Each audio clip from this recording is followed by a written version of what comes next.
எவ்வாறு வலிமையாக பாதுகாத்துக் கொள்ளலாம், இதயம் சார்ந்த நோய்கள், அவற்றை தடுக்கும் முறைகள், அவற்றிற்கான நவீன சிகிச்சை முறைகளை பற்றி இன்றைக்கும் நம்மிடையே பகிர்ந்து கொள்ள வந்திருக்கிறார் டாக்டர் சொக்கலிங்கம் அவர்கள். நிகழ்ச்சியில் அடுத்த பகுதியாக வரவிருப்பது பல்லாண்டு வாழ்ந்திட.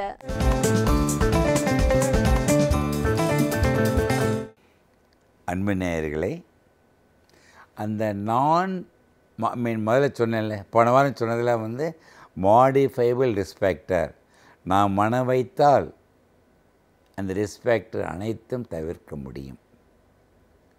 இப்போ நிறைய பேர் கேட்குறாங்க, இது ஜெனட்டிக்காக மரபு வழியாக வருவதற்கு வாய்ப்புண்டா, அதுலேருந்து எப்படி விடைப்பட முடியும், அதுக்கு விடை உண்டா? அதுதான் இந்த வாரம் நான் விரிவாக பார்க்க விரும்புகின்றேன். இதை சொல்லும் பொழுது ஒரு மகிழ்ச்சியான செய்தி உங்களிடம் நான் பகிர்ந்து கொள்வேன். உங்களுக்கெல்லாம் ஆச்சரியமாகவே இருக்கும். இப்பொழுது நான் மாடிஃபைபிள் ரிஸ்க் ஃபேக்டர் ஒன்று வைத்திருந்தார்கள். நான் மாடிஃபைபிள்னா நம்மால் கட்டுப்படுத்த முடியாதது என்று. இந்த நான் மாடிஃபைபிள் ரிஸ்க் ஃபேக்டர், இந்த ஸ்லைடை பாருங்களேன். இந்த நான் மாடிஃபைபிள் ரிஸ்க் ஃபேக்டரில் ஆண் மாற்ற முடியாது, பெண் மாற்ற முடியாது.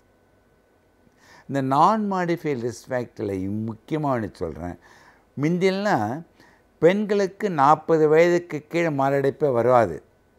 10 பேர் ஆண்களுக்கு ஒருத்தருக்கு வரலாம். ஆனால் சமீப காலமாக பெண்களும் ஆண்கள் மாதிரி சம உரிமை வேணும்னு போட்டி போட்டு அவர்களும் ஆண்களை மாதிரி மாரடைப்பு 40 வயதுக்கு கீழே அவர்களிடமும் அதிகமாக காணப்படுகிறது. ஏன் 20 வயதிலிருந்து 25 வயது உள்ள ஆண்களுக்கும் பெண்களுக்கு மாரடைப்பு வருது. ஏன் தெரியுமா? அந்த பெண்களிடம் இருந்த ஈஸ்ட்ரைன், இந்த productive hormone, negative lifestyle, negative தாட்ஸ்னால் அந்த ஈஸ்ட்ரைன் என்ற ஹார்மோன் இரத்த குழாயை அடைப்பதை தடுப்பது, இரத்தம் உறைவதை தடுக்கின்றது, இரத்த குழாயை சுருங்குவதை தடுக்கின்ற ஈஸ்ட்ரைன் என்ற சக்தியான ஒரு ஹார்மோன். அது 40 வயதிற்கு கீழே இருக்க பெண்களுக்கு கூட அந்த அட்ரினலின் அதிகமாக சுரக்கும் பொழுது அந்த ஈஸ்ட்ரஜன் செயலற்று போய்விடுகின்றது. அது பெனிஃபிட் ஆஃப் ஈஸ்ட்ரஜன் இல்லை. முக்கியமாக ஆக்சிடேட்டிவ் ஸ்ட்ரெஸ் இருக்கும் பொழுது ஈஸ்ட்ரஜனுடைய பெனிஃபிட் போய் இப்போ ஆண் பெண் வித்தியாசம் இல்லாமல், வயது வித்தியாசம் இல்லாமல் 20லேருந்து 30 வரை நிறைய பேர் பாதிக்குது. இதோடைய ஸ்லைடுடைய நோக்கம் பார்த்திங்கன்னா, மிக மகிழ்ச்சியான செய்தியை நான் சொல்லுகின்றேன், குறித்து வைத்து கொள்ளுங்கள்.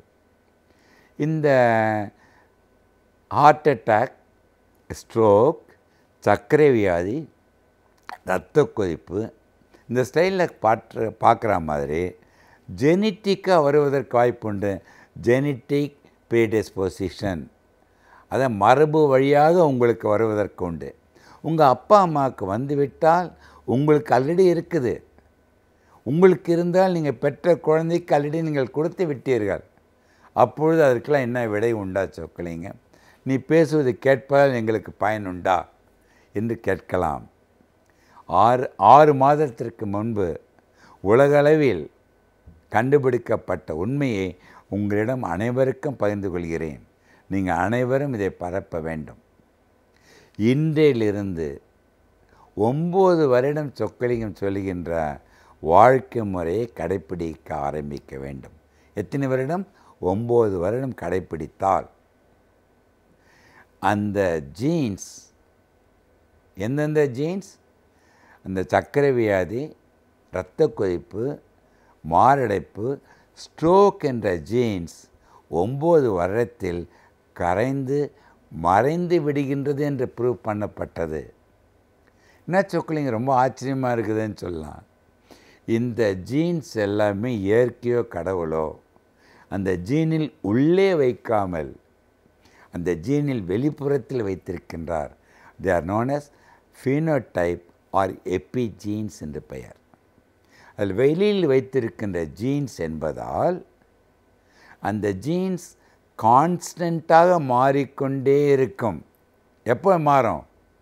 நீங்கள் உங்கள் மைண்ட் சிக்னல் பாசிட்டிவாக அந்த ஜீன் கொடுக்குறீங்க, உங்கள் எண்ணங்கள் பாசிட்டிவ் தாட்டாக கொடுக்கின்றீர்கள், உங்கள் வாழ்க்கை முறை பாசிட்டிவாக எண்ணங்கள், உணவு முறை சீரான உடற்பயிற்சி, அந்த பாசிட்டிவ் சிக்னல் அந்த ஜீனுக்கு மேலே பட அந்த ஜீன் அந்த சக்தியை 9 வருடத்தில் இழந்து விடுகிறது.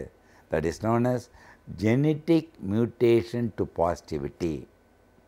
ஜெனட்டிக் மியூட்டேஷன் டு பாசிட்டிவிட்டி அது உலக அளவில் 6 மாதத்திற்கு முன்பு ப்ரூவ் பண்ணதை நீங்கள் அனைவரும் மகிழ்ச்சியுடன் ஏற்றுக்கொண்டு, உங்களுக்கு ஏதாவது இருந்தால், உங்கள் குழந்தைகளுக்கு இருந்தாலும் 9 வருடத்தில் கடைப்பிடித்தால் 9 வருடத்தில் அந்த ஜீன் பாசிட்டிவாக மாறி அந்த வியாதியின் தன்மையை பூரணமாக இழந்து விடுகிறது. இதுதான் மிக முக்கியமான. இனிமேட்டு யாராவது நோயாளிகள் வந்து சொக்கலைங்க, எங்கள் அப்பா அம்மா எனக்கு சொத்து கொடுக்கல, ஹார்ட் அட்டாக் கொடுத்துட்டு போயிட்டார், ஸ்ட்ரோக் கொடுத்துட்டு போயிட்டார் நீங்கள் சொன்னால் அது உங்கள் அறியாமையை மடமையை குறிக்கின்றது. அப்பொழுதும் நீங்கள் விடை பெற்று கொள்ள முடியும் நீங்கள் பாசிட்டிவ் சிக்னலோட. அதுக்காக தான் இந்த ஸ்லைடை போட்டேன். முந்தெல்லாம் நான் மாடிஃபைபிள் ரிஸ்க் ஃபேக்டர் சொன்னாங்கள்ல, அதையும் நீங்கள் மாடிஃபை பண்ண முடியும். 40 வயது பெண்கள் கூட மாரடைப்பு வராமல் தடுத்து கொள்ள முடியும். 100 வயதில் வாழ்கின்ற ஆண்களும் பெண்களும் 40-30 வயது இளைஞர்களாக வாழ முடியும். ஜெனட்டிக்காக வியாதி வந்திருந்தாலும் அந்த ஜீன்களை, அந்த வியாதிகளின் சக்தியை இழக்க வைக்க முடியும். அனைத்தும் உங்கள் கையில் தான் உண்டு. ஆனால் யாராவது இன்று என்ன மாதிரியோ பிரவுனாவோ இல்லை கருப்பாவோ குழந்தைகள் பிறந்திருக்கின்றார்கள். அந்த குழந்தைகள் 9 வருடம் பாசிட்டிவாகி தவம் இருந்து அந்த குழந்தை வெள்ளையாக மாறுமா என்றால் கட்டாயம் மாற முடியாது.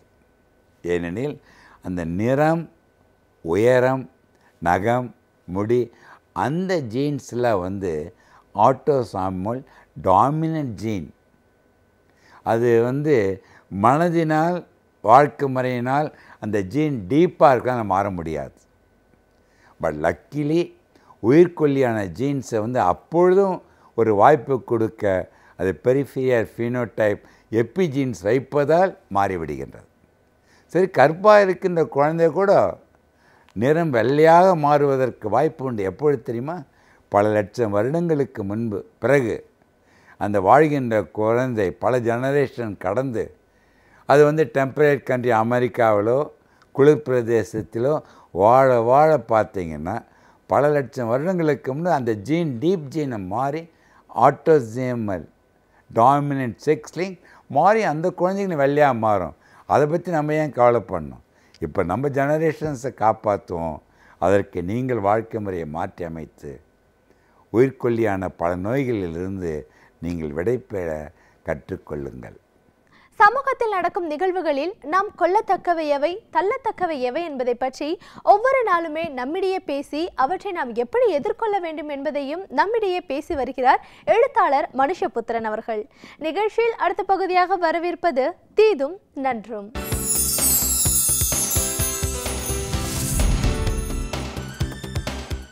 வணக்கம் நண்பர்களே, இன்னும் ஒரு இனிய காலை பொழுதில் தீதும் நன்றும் நிகழ்ச்சியில் உங்களை சந்திப்பதில் மிக்க மகிழ்ச்சி அடைகிறேன். சமீபத்தில் தமிழக பள்ளிக்கல்வித்துறை ஒரு அறிவிப்பை வெளியிட்டது.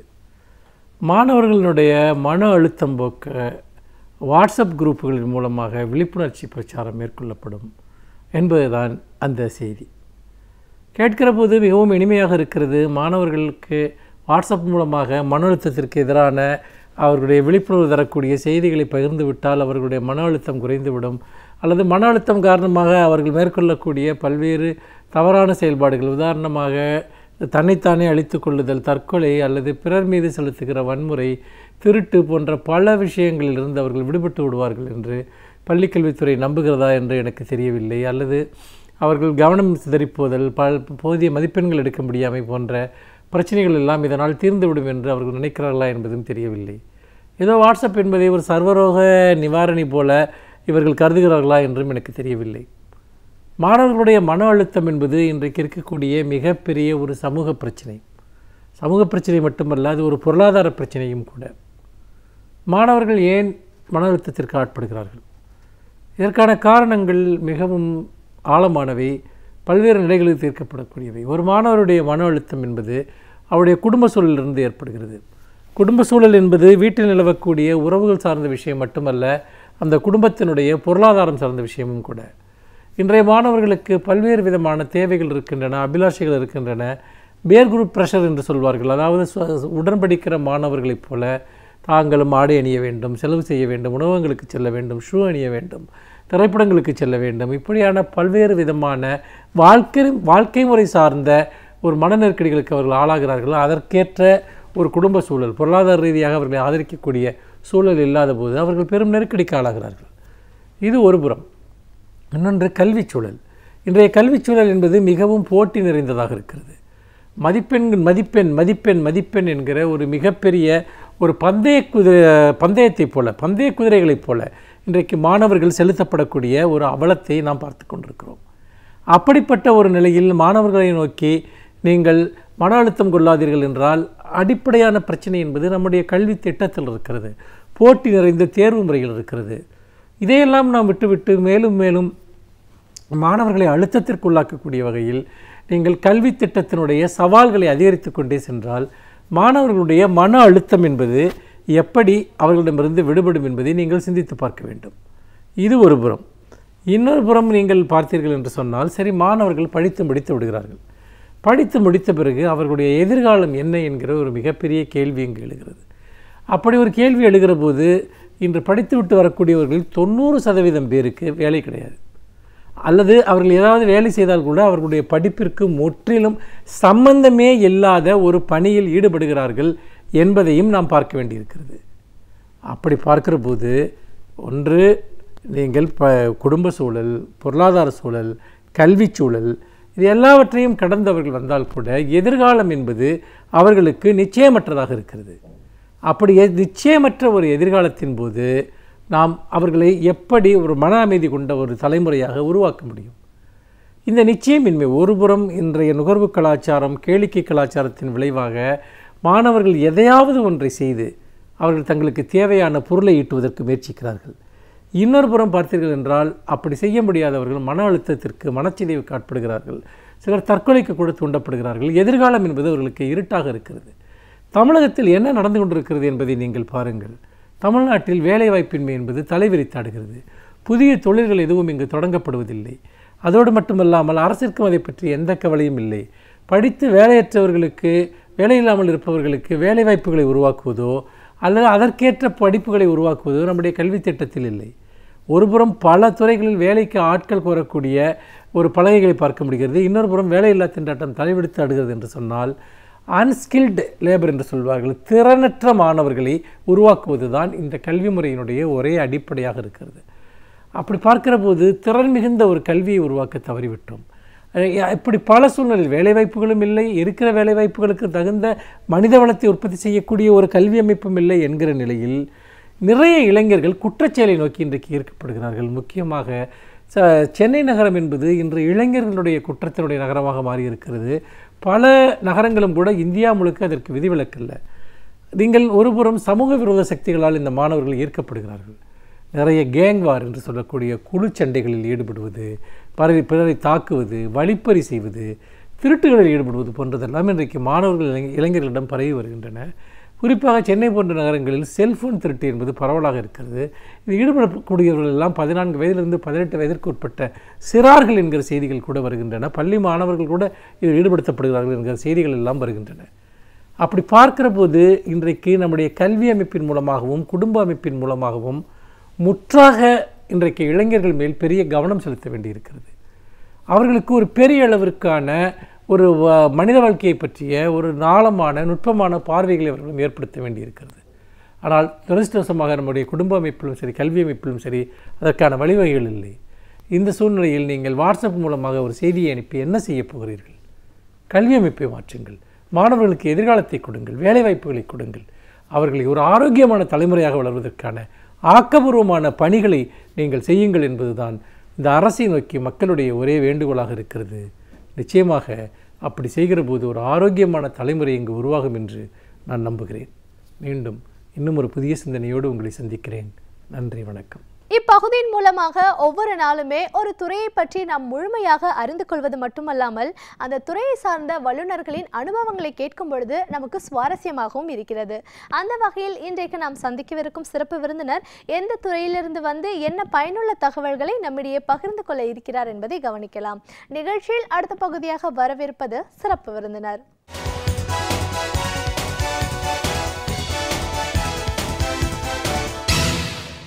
வணக்கம் நேயர்களே, விடியலை வா நிகழ்ச்சியின் சிறப்பு விருந்தினருக்கான நேரம் இது. இன்றைய சிறப்பு விருந்தினர் பெரியார் மணியம்மை பல்கலைக்கழகத்தின் பருவகால மாற்ற ஆய்வு மையத்தின் முன்னாள் இயக்குனர் முனைவர் பாமு நடராஜன். ஒரு ஆய்வு மையத்தோட முன்னாள் இயக்குனர் அப்படிங்கிற முறையில் இன்னைக்கு இந்த பருவகால மாற்றங்கள் அப்படிங்கிறது என்ன, இதோட பாதிப்பு அப்படின்னு வரும்போது நீர் இதோட முக்கியத்துவம் என்ன, நீர் ஆதாரத்தை நம்ம பெருக்கணும், இந்த வாட்டர் மேனேஜ்மெண்ட் அப்படின்னு வரும்போது இன்னைக்கு நம்ம சந்திச்சுட்டு இருக்கிற பிரச்சனைகள் என்ன, அதற்கான தீர்வு என்னன்னு நம்ம அவர்கிட்ட கேட்டு தெரிஞ்சுக்கலாம். வணக்கம் சார். வணக்கம். பருவகால மாற்ற ஆய்வு மையத்தின் முன்னாள் இயக்குனர் அப்படிங்கிற முறையில் முதல்ல எங்கள் நிகழ்ச்சிக்கு உங்களை நாங்கள் வரவேற்கிறோம் சார். மிக்க நன்றி. இப்போ நம்ம வாட்டர் மேனேஜ்மெண்ட் பற்றி நிறைய இப்போ பேசுகிறத பார்க்குறோம். நீங்களும் வந்து இந்த நீர் ஆதாரத்தை பெருக்கிறதுக்கான வழிமுறைகள் என்ன, இதற்கான தீர்வு அப்படின்னு வரும்போது நிறைய விஷயங்களை உங்களோட ஆய்வுகள் மூலமாக சொல்லியிருக்கீங்க. நீரை நம்ம நதிநீர் இணைப்பு ஒன்று ஒரு பெரிய முக்கியமான ஒரு தீர்வு, அதற்கான விஷயங்களை நம்ம ஈடுபடணும் அப்படின்னும் போது அதை தாண்டி இப்போ இருக்கிற விஷயங்களை வச்சே நம்ம நீர் ஆதாரத்தை பெருக்கிறதுக்கான வழிமுறைகள் என்ன அப்படிங்கிறதெல்லாம் நீங்கள் சொல்லிட்டு இருக்கீங்க. காவிரி உண்மையிலேயே நம்ம வந்து டெல்டா பகுதி அப்படின்னு சொன்னோம்னா நம்மளுக்கு கிடைச்ச ஒரு வரம் அப்படின்னு சொல்லணும். ஆனால் இன்றைய நிலைப்பாடு அப்படின்னு நம்ம பார்க்கும்போது ஏதோ ஒரு விஷயத்தில் நம்ம தவறிட்டோம், சரியான முறையில் கையாளாகத்தினால தான் இன்னைக்கு இப்படிப்பட்ட பிரச்சனைகளை சந்திக்கிறோமோ அப்படின்ற ஒரு ஐயமும் வருது. காவிரி நதிநீர் பிரச்சனை பங்கீடு அப்படின்னு வரும்போது உச்சநீதிமன்ற தீர்ப்பு நமக்கு சாதகமாக இருந்தாலும் ஒவ்வொரு முறையும் நம்ம அங்கே நாடி போகும்போது அந்த நீரோட அளவு குறைச்சி சொல்லிட்டு இருக்காங்க. அந்த அளவையாவது நீங்கள் கொடுக்குறீங்களான்னு பார்த்தீங்கன்னா இன்னும் ஒரு பெரிய கேள்விக்குறி இருக்கிறத பார்க்குறோம். இந்த ஒரு சூழல்ல காவிரி அப்படிங்கிறது என்ன, இதோட சிறப்பு, இந்த டெல்டா பகுதியில் இதற்கான தீர்வு அப்படின்னு பார்க்கும்போது இது சரியான முறையில் நம்ம கையாள வேண்டிய அவசியங்கள்னா என்ன மாதிரியான ஒரு வழிமுறைகள் இருக்கு இப்படின்னு நிறைய பேச வேண்டியிருக்கு சார். முதல்ல இந்த உச்சநீதிமன்ற தீர்ப்பை பற்றி சொல்லுவோம். நம்ம இப்போ காவிரி மேலாண்மை வாரியம் அமைக்கணும் அப்படின்னு நம்ம சொல்லிட்டு இருக்கோம். நம்மளுக்கான ஒரு அளவை வந்து சரியான முறையில் நீங்கள் கொடுத்தாகணும் அப்படின்னு உச்சநீதிமன்றம் தீர்ப்பு வழங்கியும் கூட இன்னைக்கு கர்நாடகம் அதுக்கு செவி சாய்க்காத இந்த ஒரு சூழல்ல டெல்டா பகுதியோட ஒரு நிலைப்பாடு எப்படி இருக்கு சார்? உங்களுக்கு காவிரி டெல்டாங்கிறது உங்களுக்கு உலகத்தில் வந்து மொத்தம் 400 டெல்டாக்கள் இருக்கு. இந்த டெல்டாவை அவங்க விட்டுட்டாங்க. அதனால் இதையும் சேர்த்து 401 டெல்டா இருக்குது. இந்த காவிரி டெல்டா பற்றி அவங்க சொல்லும்போது என்ன சொல்கிறாங்கன்னா கேட்வே ஆஃப் சிவிலைசேஷன் அப்படிங்கிறாங்க. சிவிலைசேஷன் அதாவது நாகரிகத்தின் நுழைவாயில் அப்படின்னு சொல்கிறாங்க. அது ஏன்னா அங்கே வந்து அந்த நிலம் சமமாக இருப்பது, தொடர்ந்து நீர் வருவது, அதனால் அந்த மண் வளமாக இருப்பது, இதன் காரணமாகத்தான் அந்த மாதிரி அது வந்து நுழைவாயில், நாகரிகத்தின் நுழைவாயில் என்று சொல்லுகிறார்கள். ஆனால் நானும் வந்து இந்த உலகத்தில் உள்ள என்னுடைய ஆய்வுப்படி 400 டெல்டாக்களையும் நான் அது அங்கே உள்ள மக்களுடைய வாழ்க்கை, அங்களுடைய நாகரிகம், அங்களுடைய நுண்கலைகள் இவற்றையெல்லாம் நான் தேடி நான் அறிந்து வைத்திருக்கிறேன். இதை எல்லாத்தையும் நம்ம ஒட்டு நோக்கி பார்க்கும்போது இங்கே உள்ளது மாதிரி ஒரு நுண்கலைகள் பிறப்பிடமாக எந்த டெல்டாவுமே கிடையாது. உங்களுக்கு எல்லாருக்கும் தெரியும், பரதநாட்டியம் எங்கே பிறந்தது? காவிரி டெல்டாவில் பிறந்தது. அப்புறம் சிற்பக்கலை எங்கே பிறந்தது? இங்கே தான் பிறந்தது. நம்ம பெரியார் நம்ம தஞ்சையில் இருக்கிற பெரிய கோயில், பெருவுடையார் கோயில் இருக்கு இல்லையா, அந்த கோயிலை பார்த்து அந்த சிற்பத்தை பார்த்திங்கன்னா பார்த்துக்கிட்டே இருக்கலாம். அது மட்டும் இல்லை, நீங்கள் தஞ்சை மாவட்டத்தில் உள்ள ஒவ்வொரு கிராமத்திலும் பெரிய பெரிய மலைத்து பார்க்க வேண்டிய அளவில் தான் ஒவ்வொரு ஊரிலும் ஒரு கோயில் அல்ல 2 கோயில் கூட இருக்கின்றன. அதிலெல்லாம் கோயில் மட்டுமல்ல, அங்கே சிற்பங்களும் நிறைந்திருக்கின்றன. அப்புறம் தஞ்சாவூர் பெயிண்டிங் என்று சொல்லுவார்கள், தஞ்சாவூர் சித்திரம் என்று சொல்வார்கள். அதை போன்ற சித்திரம் உலகத்திலே இல்லை. ஆக இந்த மாதிரி ஒரு நுண்கலைக்கு பிறப்பிடமாக இருந்ததற்கு காரணமே அங்கு தொடர்ந்து தண்ணீர் கிடைத்தது. தொடர்ந்து தண்ணீர் கிடைத்தால் என்ன பண்ணலாம்? விவசாயம் பண்ணலாம். அதனால் தொடர்ந்து நமக்கு உணவு உற்பத்தியை செய்தோம். தண்ணீர் கிடைத்தது, தொடர்ந்து உணவு கிடைத்தது. அப்பொழுதுதான் மக்களுக்கு ஓய்வு கிடைக்கும். அந்த ஓய்வை பயன்படுத்தித்தான் அவர்கள் சிந்தித்து இது போன்ற நுண்கலையை ஆரம்பித்தார்கள். அது ஒரு நெற்களஞ்சியம். ஏன் நெற்களஞ்சியம்னா தமிழ்நாட்டில் வந்து 120 மில்லியன் டன்னு, இப்போ நம்ம 120 லட்சம் டன்னு நம்ம உற்பத்தி பண்ணுறோம். அதில் கிட்டத்தட்ட 30 லட்சம் டன்னு அங்கேயும் தான் கிடைக்குது. அது காவிரி வறண்டு போச்சுன்னா அப்புறம் தமிழ்நாட்டினுடைய பஞ்சத்தில் தான் நம்ம தவிக்கும். இப்படி இருக்கிற காலத்தில் நமக்கு என்னென்னா நமக்கு அங்கே மழை பெய்யுது, ஆனால் அந்த மழையே பத்தாது. காவிரியில் ஒரு சமயத்தில் நமக்கு வந்து தீர்வுப்படி 205 டிஎம்சி கொடுத்தாங்க. மறுபடியும் இப்போ எல்லாரும் இது போட்டாங்க, உச்சநீதிமன்ற போய் போனாங்க. போனோடனே அப்போ என்ன 192 ஆகிட்டு ஒரு 12-14 டிஎம்சியாக குறைச்சாங்க. அதுக்கு பிறகு என்னென்னா இப்போ 2007 வந்து தான் 192 குறைச்சது. இப்போ வந்து இப்போ நம்ம 16/2/2018 வந்து அது இன்னும் ஒரு 14 டிஎம்சியாக குறைச்சிட்டாங்க. ஆக 14 டிஎம்சின்னா 2005 இது வரைக்கும் போய் நம்ம எவ்வளோ குறைச்சிருக்கோன்னா கிட்டத்தட்ட 30 டிஎம்சி. இந்த 30 டிஎம்சின்னா சாதாரணம் கிடையாது. இந்த 30 டிஎம்சியை நம்ம மக்களுக்கு நம்ம பயன்படுத்தினோம்னா தமிழக மக்களுக்கு ஒரு நாளைக்கு 100 லிட்டர் கொடுத்தாலும் இந்த ஒட்டுமொத்த அதாவது 7.5 கோடி 8 கோடி மக்கள் தமிழக மக்களுக்கு 4 மாதத்துக்கு தொடர்ந்து தண்ணியை கொடுக்க முடியும். ஒரு நாளைக்கு 100 லிட்டர். இந்த 30 டிஎம்சியுடைய தானிய உற்பத்தி என்னன்னா 1500 கோடி. இந்த 30 டிஎம்சியை நம்ம தண்ணீரை விவசாயம் நம்ம விவசாய நிலத்தை நம்ம பண்ணிக்கிட்டு இருக்கோம் இல்லையா, இதனால் இந்த தண்ணி நமக்கு கிடைக்கலன்னா அதனால கிட்டத்தட்ட 2 லட்சம் ஏக்கர் விவசாயம் செய்ய முடியாது. அப்போ 2 லட்சம் ஏக்கருடைய 1500 கோடி ஒரு வருஷத்துக்கு நம்மளால இழக்கலாம். இந்த நிலையிலேயே போனோம்னா இந்த நெற்களஞ்சியமாக இருக்குமா? இது ஒரு காலத்தில் புதற்களஞ்சியமாக தான் இருக்கும்.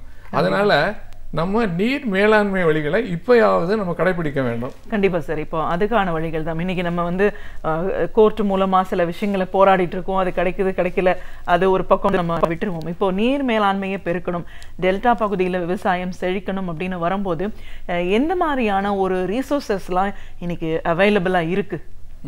ஏன்னா உலக லெவலில் இப்போ வந்து ஒரு கிட்டத்தட்ட 100 கோடி மக்கள், மொத்தம் வந்து உங்களுக்கு 700 கோடி மக்கள்னா 1 பில்லியன், அதாவது 100 கோடி மக்கள் இன்று வரைக்கும் தண்ணீர் தட்டுப்பாட்டில் வாழ்கிறார்கள். இந்தியாவை பொறுத்த மட்டும் கிட்டத்தட்ட 20-30 கோடி மக்கள் தண்ணீர் தட்டுப்பாட்டில் வாழ்கிறார்கள். தமிழகத்தை பொறுத்த மட்டில் 2016 ஒரு ஏற்பட்ட வறட்சி 140 ஆண்டுகள் காணாத வறட்சி. அந்த காலத்தில் ஒவ்வொரு மனிதனும் தண்ணீர் தட்டுப்பாட்டால் தவித்தார்கள். உங்களுக்கு வந்து உலகத்தில் ஒரு கணக்கிட்டு இருக்காங்க. அதாவது ஒரு மனிதன் செழிப்பாக வாழ வேண்டுமென்றால் ஒரு ஆண்டுக்கு 1700 கனமீட்டர் தண்ணீர் கொடுக்கணும். அதைத்தான் விவசாயத்துக்கு, குடிக்கிறதுக்கு, மற்ற வீட்டு பயன்பாட்டுக்கெல்லாம் அந்த 1700 கனமீட்டர் கண்டிப்பாக வேணும். அப்படி இல்லாட்டினாலும் 1000ஆவது கொடுக்கணும். அப்படி இல்லாட்டினாலும் 500ஆவது கொடுக்கணும்.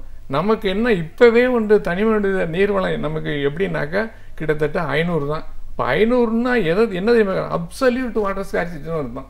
அது மட்டும் இல்லை, டெங்கு வியாதி கிட்டத்தட்ட அரசு கணக்குப்படி 80ன்னு சொன்னாங்க. எத்தனை பேர்னு தெரியாது.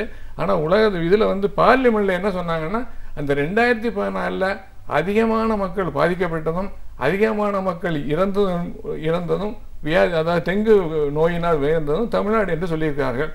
ஆக இதை நான் இப்படியே நம்ம விட்டுக்கிட்டு இருக்க முடியும். ஏன்னா உலகில் இப்போ என்னென்னா நமக்கு ஒரு இது இல்லைன்னா அதுக்கு மாற்று நம்ம கண்டுபிடிக்கணும். அந்த மாற்று தான் நீர் மேலாண்மைங்கிறது. நீர் மேலாண்மை எனக்கு தெரிஞ்சு என்னுடைய புத்தகத்திலே நான் மழைநீர் சேகரிப்பு நிலைநீர் செறிவு என்று ஒரு புத்தகம் எழுதியிருக்கிறேன். அந்த கிட்டத்தட்ட 36 வகையான நீர் மேலாண்மை வழிகளை சொல்லியிருக்கிறேன். அது இந்த காவிரி டெல்டாவுக்கு இன்னும் சிறப்பாக சொல்ல போனோம்னா மழை நீரை நம்ம சேகரிக்கணும். அதுக்கடுத்தோம்னா கழிவு நீரை நன்னீராகி பயன்படுத்தணும். அதுக்கடுத்துன்னா கோடை உழவு செய்யணும். இந்த கோடை மழை பெய்யுது, நமக்கு எப்படியும் ஒரு 35 மில்லிமீட்டர் 40 மில்லிமீட்டர் மழை பெய்யுது. அந்த மழையை நம்ம என்ன பண்ணோம்னா அதை நம்ம வந்து சேர்க்கறது இல்லை, அது வெளியில் போய் அப்போ விவசாயம் பண்ணுறதில்ல. அதை என்ன பண்ணணும், கோடை உழவு செஞ்சோம்னா அந்த தண்ணீரை நம்ம என்ன பண்ணோம்னா ஈரப்பதமாக மண்ணில் சேர்த்து வைக்கலாம். அதனால என்னன்னா நமக்கு பின்னாடி வர்ற தண்ணியை நம்ம அதிகம் பயன்படுத்த வேண்டிய அவசியம் இருக்காது. ஆக இந்த மழைநீர் சேகரிப்பு, கழிவுநீரை நன்னீராக்கி பயன்படுத்துதல், கோடை உழவு இதில் 80 டிஎம்சியை தேக்கலாம். 80 டிஎம்சியை நம்ம தேக்கலாம். அது இல்லாமல் இப்போ உலகில் என்னன்னா விவசாயத்தில் நீர் மேலாண்மைன்னு ஒன்று வருது. உங்களுக்கு எல்லாருக்குமே தெரியும், சொட்டு நீர் தெரியும், தெளிப்பு நீர் தெரியும். அப்புறம் வந்து சிஸ்டம் ரைஸ் இன்டென்சிஃபிகேஷன், அதாவது நெல் விவசாயத்தை சிறப்பாக செய்தல். இன்னொன்று என்னன்னு சொல்லுவாங்கன்னா sustainable sugarcane intensive irrigation அப்படின்னு சொல்கிறாங்க. அதையும் என்னென்னா முறைப்படி எப்போவாவது மட்டும் பார்க்கக்கூடாது, தொடர்ந்து சஸ்டெயினபிளாக தொடர்ந்து அந்த கரும்பு விவசாயத்தையும் பண்ணோம்னா இந்த வகையில் வந்து ஒரு 127 டிஎம்சி நம்ம தேக்கலாம். ஆக 80 ஒரு 127 கிட்டத்தட்ட 207 டிஎம்சியை நம்ம தேக்கலாம். ஆனால் இப்போ நீர் தேக்கிறது வந்து பல விதங்கள், இது மூலமாக ரிசோர்ஸஸ் நம்ம வந்து தண்ணியை சேமிச்சுக்கலாம் அப்படின்னும் போது உங்களோட ஆய்வை பற்றி பேசும்போதே நீங்கள் அந்த ஃப்ளட் வாட்டர் ஹார்வெஸ்டிங் பற்றியும் சொல்லியிருக்கீங்க. அந்த மாதிரியான ஒரு காலகட்டங்களில் நிறைய நம்ம நாட்டை பொறுத்த வரைக்கும் பார்த்தீங்கன்னா கடலில் போய் கலக்கிறது தான் ஒவ்வொரு மழை காலம் வெள்ள பாதிப்புலையும் நம்ம பார்க்குறோம். அதற்கான அந்த சேமிப்பு அப்படின்னு வரும்போது அதற்கான ஒரு விஷயங்களை ஒரு அறிக்கையாக நீங்கள் கொண்டு போய் கொடுக்கும்போது கலைஞர் அவர்கள் ஆட்சி காலத்தில் அந்த நீர்த்தேக்கம் ஒன்று நம்ம சரி பண்ணணும் அப்படிங்கிறதுக்காக நிதி ஒதுக்கப்பட்டு 2007 ஆனால் அதை நிறைவு பண்ணும்போது ஆட்சி மாற்றம் ஏற்பட்டுச்சு அப்படிங்கிறதெல்லாம் நம்ம சொல்கிறோம். அப்படின்னாலும் அப்படி ஒரு நீர்த்தேக்கம் அப்படிங்கிறது உருவாக்குறதுக்கான ஒரு நிதி ஆதாரத்தை கலைஞர் அவர்கள் ஏற்படுத்தி கொடுத்ததும் அதற்கான ஒரு செயல்பாட்டில் ஒரு நீர்த்தேக்கம் உருவாயும் இன்னைக்கு அதனோட பலன்களை நம்ம முழுமையாக அனுபவிக்க முடியாத ஒரு சூழல்ல இருக்கும். இப்படிப்பட்ட ஒரு பெரிய ப்ராஜெக்ட் இன்னும் செயல்பாட்டுக்கு வராமல் இருக்கிறதுக்கான காரணம் என்ன? அந்த நடந்த அந்த காலகட்ட நிகழ்வு சொல்லுங்க சார்.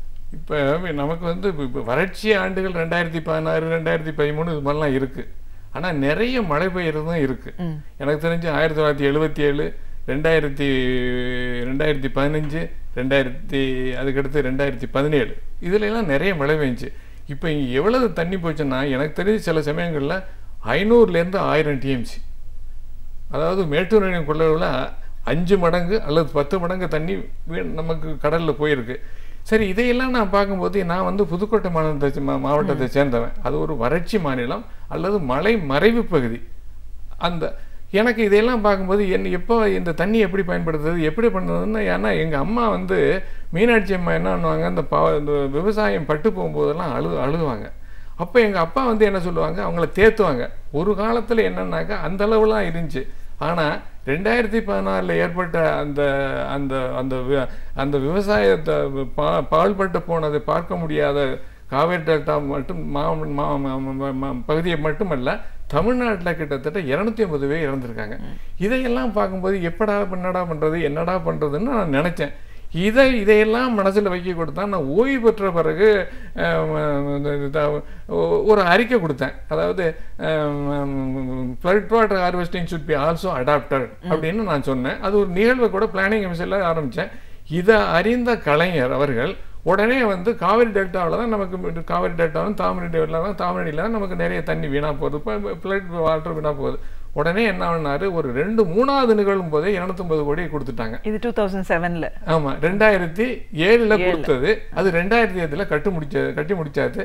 அதை துவக்கிற சமயத்தில் அவங்க இல்லை. ஆனால் இதை எதுக்காக கட்டினாங்கன்னாக்க, அந்த தண்ணீர் பற்றாக்குறையால் தவிக்கும் 3 மாவட்டங்கள் நமக்கு மேற்கு மாவட்டங்கள் வந்து ஒன்று புதுக்கோட்டை, ஒன்று சிவகங்கை, இன்னொன்று ராமநாதபுரம். இதுக்கு வந்து கால்வாயை வெட்டி இங்கே தண்ணி கொடுக்கணும் தான் நோக்கத்தில் தான். இப்போ வந்து அது 2008ல் கட்டி இப்போ வந்து கிட்டத்தட்ட 10 ஆண்டுகள் ஆயிடுச்சு. அதுக்கடுத்து எத்தனையோ ஒரு 2015 லெவல்லாம் உங்களுக்கு தெரியும், 2017 லெவல்லாம், அதுக்கு பிறகு எத்தனையோ தடவை வெள்ளம் போயிடுச்சு. 2005ல் அதுக்கு முன்னாடி போச்சு.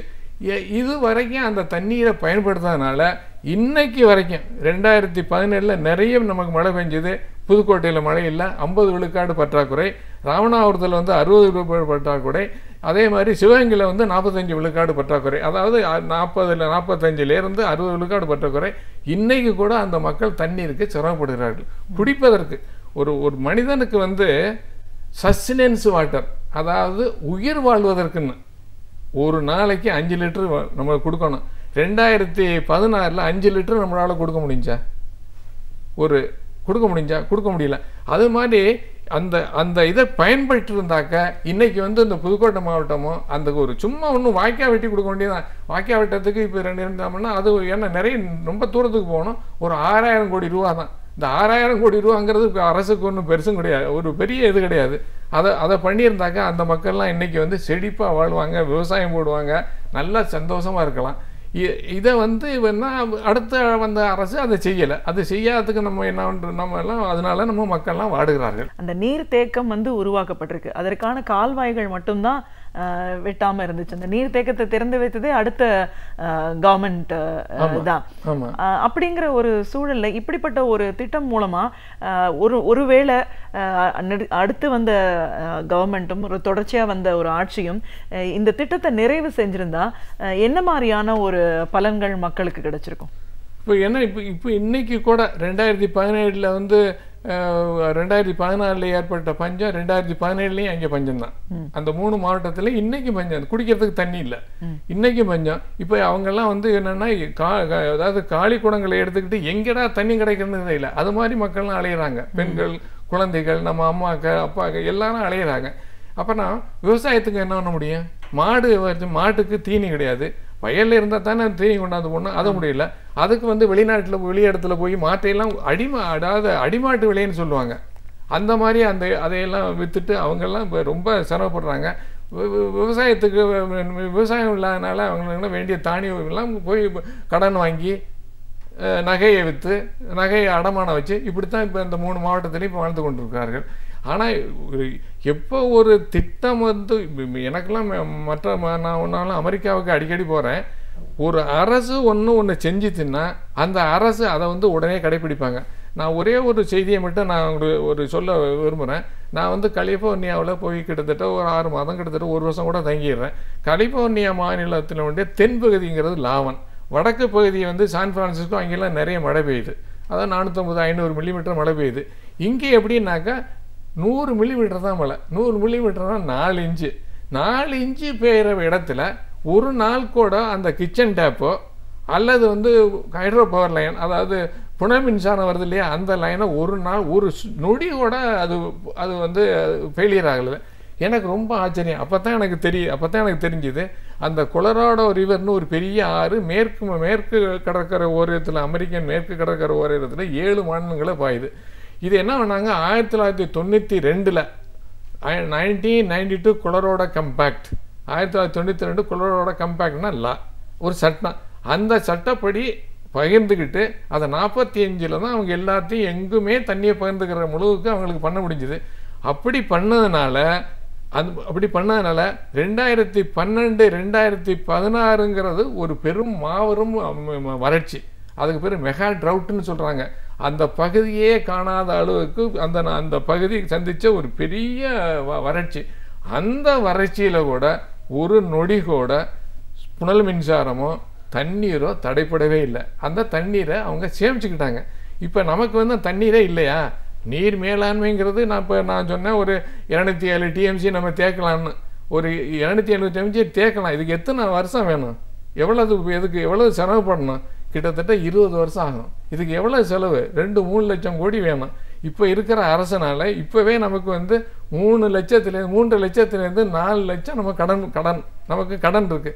இதை வச்சுக்கிட்டு இந்த அரசை நம்ம செய்ய முடியுமான்னு எனக்கு தெரியலை. அதை செய்ய முடியாது. ஆனால் இதுக்கு என்னென்னா இன்னொன்று, ஒரு தண்ணீர் பற்றாக்குறைங்கிறது it is also a disaster. அதுவும் ஒரு பேரிடர் தான். தண்ணி இல்லைங்கிறதும் ஒரு பேரிடர் தானே, வறட்சி தானே. இது என்னன்னா, இப்போ பேரிடர் நிதின்னு ஒன்று இருக்குது இந்தியாவில். அது உங்களுக்கு வந்து இந்தியாவுடைய உங்களுக்கு ஆண்டு வருமானம் எவ்வளோ தெரியுமா? 2.5 ட்ரில்லியன், அதாவது 162 கோடி ஒரு ஆண்டு. நமக்கு வருமானம் வந்து வளர்ச்சினாக்க 162 லட்சம் கோடி. இப்போ இதுக்கு எவ்வளோ தெரியுமா வேணும்? அந்த நதிநீரை பங்கிக்கிறதுக்கு 11 லட்சம் கோடி தான் வேணும். இந்த 11 லட்சம் வச்சா தான் ஒரு 11 லட்சத்தில் கொஞ்சம் ஒரு வருஷத்துக்கு 50,000 கோடி வேணாங்க, ஒரு 20 வருஷத்தில் பண்ணிடலாம். இதை பண்ணிட்டாக்க இது வந்து என்னென்னா ஒட்டுமொத்த இந்தியாவில் உள்ள மக்கள் இப்போ வாழுகிற வந்து ஒரு 125 கோடி, 2050 வாழ்கின்ற வந்து 167 கோடி தொடர்ந்து எல்லா வீடுகளுக்கும் தண்ணீரை கொடுக்கலாம், அவங்களுடைய தண்ணீர் பற்றாக்குறையை கொடுக்கலாம், எல்லா நிலத்துக்கும் நாம் கொடுக்கலாம். அந்த அளவுக்கு நமக்கு நீர்வளம் இருக்கிறது. அந்த நீர்வளத்தை 70 ஆண்டுக்கு பிறகாவது நாம் பகிர்ந்து கொள்ள வேண்டும். ஓகே, நீர் நிரந்தரமான ஒரு தீர்வு அப்படின்னு நம்ம யோசிச்சோம்னா நதிநீர் இணைக்கிறது ஒண்ணுதான் நிரந்தரமான தீர்வா இருக்கும் அப்படின்னு சொல்ல வரீங்களா? ஆமா, அதே தான். வேற நீங்க இப்போ 207 டிஎம்சியை நம்ம தேக்கினாலும் அது நமக்கு ஏன் தேக்கணும்? இன்னைக்கு உள்ள மக்கள் தொகைப்படி 170 1700 கனமீட்டர் ஒருத்தருக்கு வேணும்னா 317 டிஎம்சி வேணும். நம்ம எவ்வளவு தேக்க முடியுது? 207 தானே. அப்போ அதிலே ஒரு கேப் இருக்குது. இப்போ 2050 வந்து இப்போ 50 லட்சம் மக்கள் இங்கே, 2050 வந்து 70 லட்சம் மக்கள் காவிரி டெல்டாவில். அப்போ 424 டிஎம்சி வேணும். இப்போ எவ்வளவு 207 எவ்வளவு கேப் இருக்குது?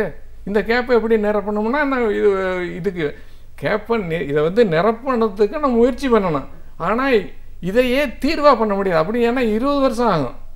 ஆனால் நதிநீரை பங்கிறதுக்கு அவ்வளோதாகாது, அத்தனை வருஷம் ஆகாது. நமக்கு என்னென்னா இப்போ கிழக்கு நோக்கியில் இப்போ சந்திரபாபு நாயுடு வந்து 8 மாதத்தில் வந்து 4 நதியை இணைச்சோம்னு சொல்கிறாங்க. கோதாவரி, மகாநதி, பெண்ணார், துங்கபத்ரா. 8 மாதத்தில் ஒரு முதல்வர் எப்படி அவரால் இணைக்க முடியுது? அது இழைச்சனால அதுக்கு வர்ற அந்த மாவட்டங்களில் வறட்சி மாவட்டம்லாம் எல்லாருக்கும் தண்ணி போகுது. கிட்டத்தட்ட 17,000 ஹெக்டேர் நிலம் பாசனம் போடுது. அதனால் அங்கே எவ்வளோ இப்போ இன்றைக்கி லெவலில் எனக்கு தெரிஞ்ச வரைக்கும் அந்த 4 நதியும் மகாநதியும் சேர்த்துக்கிட்டோம்னா ஆண்டு நீர்வளம் வந்து 8,500 டிஎம்சி. ஒரு டிஎம்சின்னா எவ்வளோனாக்க 28,000 மில்லியன் கனமீட்டர். 28,000 மில்லியன் கனமீட்டர். இது இது இது இது அது வந்து லிட்டர்ல சொன்னோம்னா 28 மில்லியன் கனமீட்டர். அது கனமீட்டரில் சொன்னால் இது வந்து 28,000 லிட்டர்.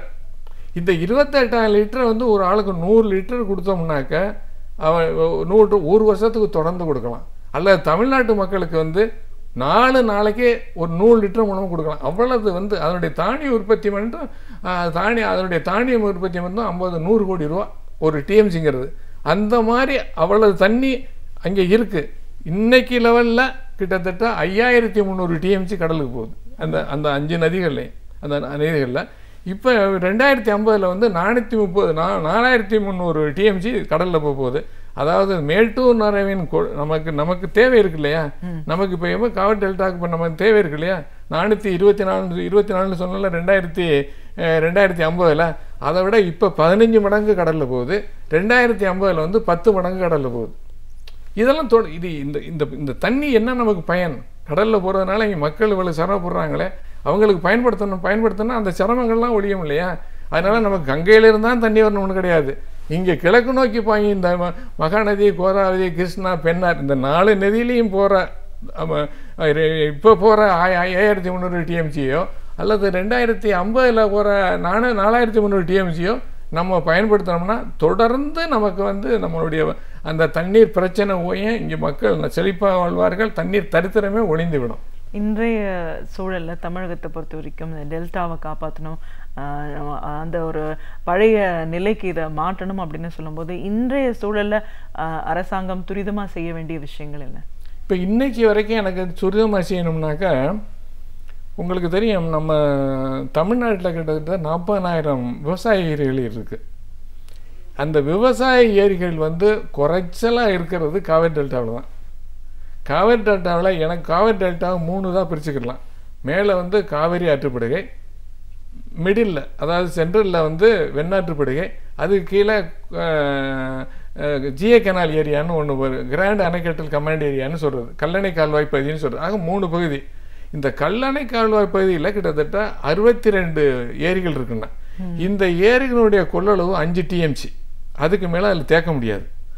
ஆனால் அந்த 2 இருக்குல்லையும் காவிரி ஆற்றுப்படுகளையும் வெண்ணா ஆற்றுப்படுகளையும் ஒரு ஏரியோட கூட குளங்குட்டைகள் இருக்குது. விவசாயத்துக்குன்னு ஏரி கிடையாது. இப்போ அதனால் என்ன பண்ணணும்னா என்னுடைய கணக்குப்படி என்னென்னா ஒரு வருஷத்துக்கு வந்து 980லேருந்து 1000 மில்லிமீட்டர், அதாவது நல்ல மழை பழ காலத்தில் 2016 எடுத்துடக்கூடாது. 2014 81 விழுக்காடு குறைவு. சாதாரணமாக ஒரு 50 வருஷம் 70 வருஷம் ஒரு கணக்கு பார்த்தோம்னாக்க 950லேருந்து 1000 மில்லிமீட்டர் மழை பெய்யுது. இந்த மழையை நம்ம வந்து தேக்கிறதுல 5 டிஎம்சி தான் தேக்கிறோம். இதை தேக்கினா எவ்வளோ தெரியுமா? 60 டிஎம்சியை நம்ம பண்ணலாம். அப்போ நம்ம 55 டிஎம்சி என்னைக்கு போகுது? கடலுக்கு போகுது. இந்த 55 டிஎம்சியை அதை வந்து முதன்னு அதை நான் பண்ண நேற்று கூட கவர்னர்கிட்ட தான் சொன்னேன். இதை முதல்ல நான் ஒரு 7-8 இது சொன்னேன். அதில் வந்து காவேரி டெல்டாவுக்கு நான் முதல்ல சொன்னது இந்த 55 டிஎம்சியை தேக்கணும். ஆனால் அந்த 55 தேக்கிறதுக்கு இங்கே வந்து நிலம் கிடையாது, புறம்போக்கு நிலம் வேணும் இல்லையா? இப்போ மற்ற பகுதியெல்லாம் நம்ம அரசர் காலத்தில் அந்த காலத்திலே இடம் கண்டுபிடிச்சி அவங்க கட்டினாங்க, அதனால் ஏரியை கட்ட முடிஞ்சு. இங்கெல்லாம் ஏரியை கட்ட முடியாது. அதாவது ஏரின்னாக்கா 100 ஏக்கரில் தண்ணி தேக்கணும்னா 300 ஏக்கருக்கு பாயணும். இங்கே எப்படின்னா 300 ஏக்கரில் தண்ணி தேக்கணும்னா 100 ஏக்கர்லாம் பாதனப்படும். அது வந்து அதாவது ஒரு செழிப்பான இடம், விலை அதிகமான இடம்.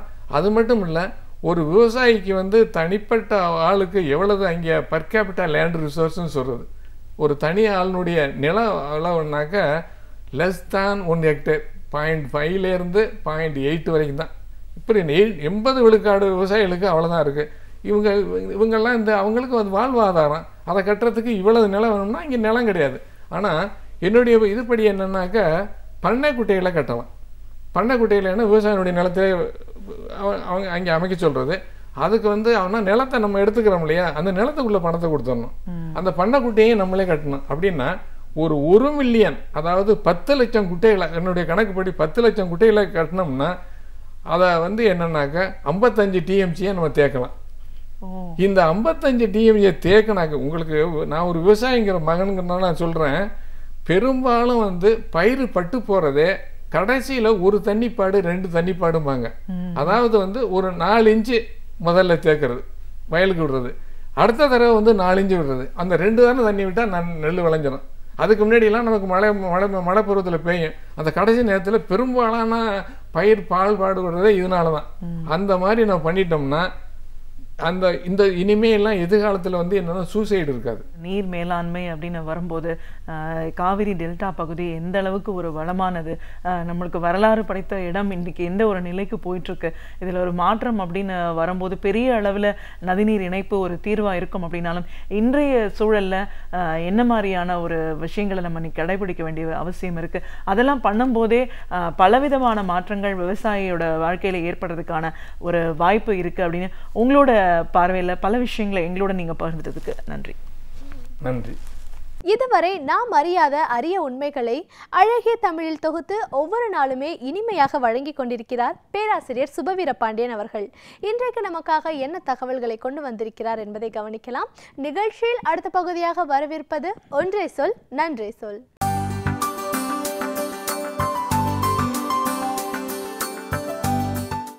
அனைவருக்கும் என் அன்பு வணக்கம். மிக அண்மையில் சென்னையில் இருக்கிற ஐஐடி என்கிற உயர் கல்வி நிறுவனத்தில் ஒரு விழாவின் போது தமிழ் தாய் வாழ்த்து புறக்கணிக்கப்பட்டு அதற்கு பதிலாக சமஸ்கிருதத்தில் மகா கணபதி வாழ்த்து என்ற ஒரு பாடல் பாடப்பட்டிருக்கிறது. இது தமிழகம் முழுவதும் ஒரு எதிர்ப்பை, ஒரு கொந்தளிப்பை உருவாக்கி இருக்கிறது. இது தனி நிகழ்வாகவும் இல்லை, தற்செயல் நிகழ்வாகவும் இல்லை. தொடர்ச்சியாக இது நடந்து கொண்டிருக்கிறது. திட்டமிட்டே நடக்கிறதோ என்கிற ஐயம் வலுக்கிறது. அதுவும் ஒரு ஐஐடி என்கிற கல்வி நிறுவனத்தில், இந்தியாவில் இருக்கிற உயர் கல்வி நிறுவனங்களில் ஒன்றாக இருக்கிற ஐஐடியில் அரசின் அமைச்சர்கள், மத்திய அரசின் அமைச்சர்கள் நிதின் கட்காரி அவர்களும் பொன் ராதாகிருஷ்ணன் அவர்களும் கலந்து கொள்ளுகிற விழாவில் தமிழ்த்தாய் வாழ்த்து பாடப்படவில்லை. கடைசியில் தேசிய கீதமும் பாடப்படவில்லை. கேட்டால் 2 காரணங்களை சொல்லுகிறார்கள். ஒன்று, அப்படி பாட வேண்டும் என்று சட்டமில்லை என்கிறார்கள்.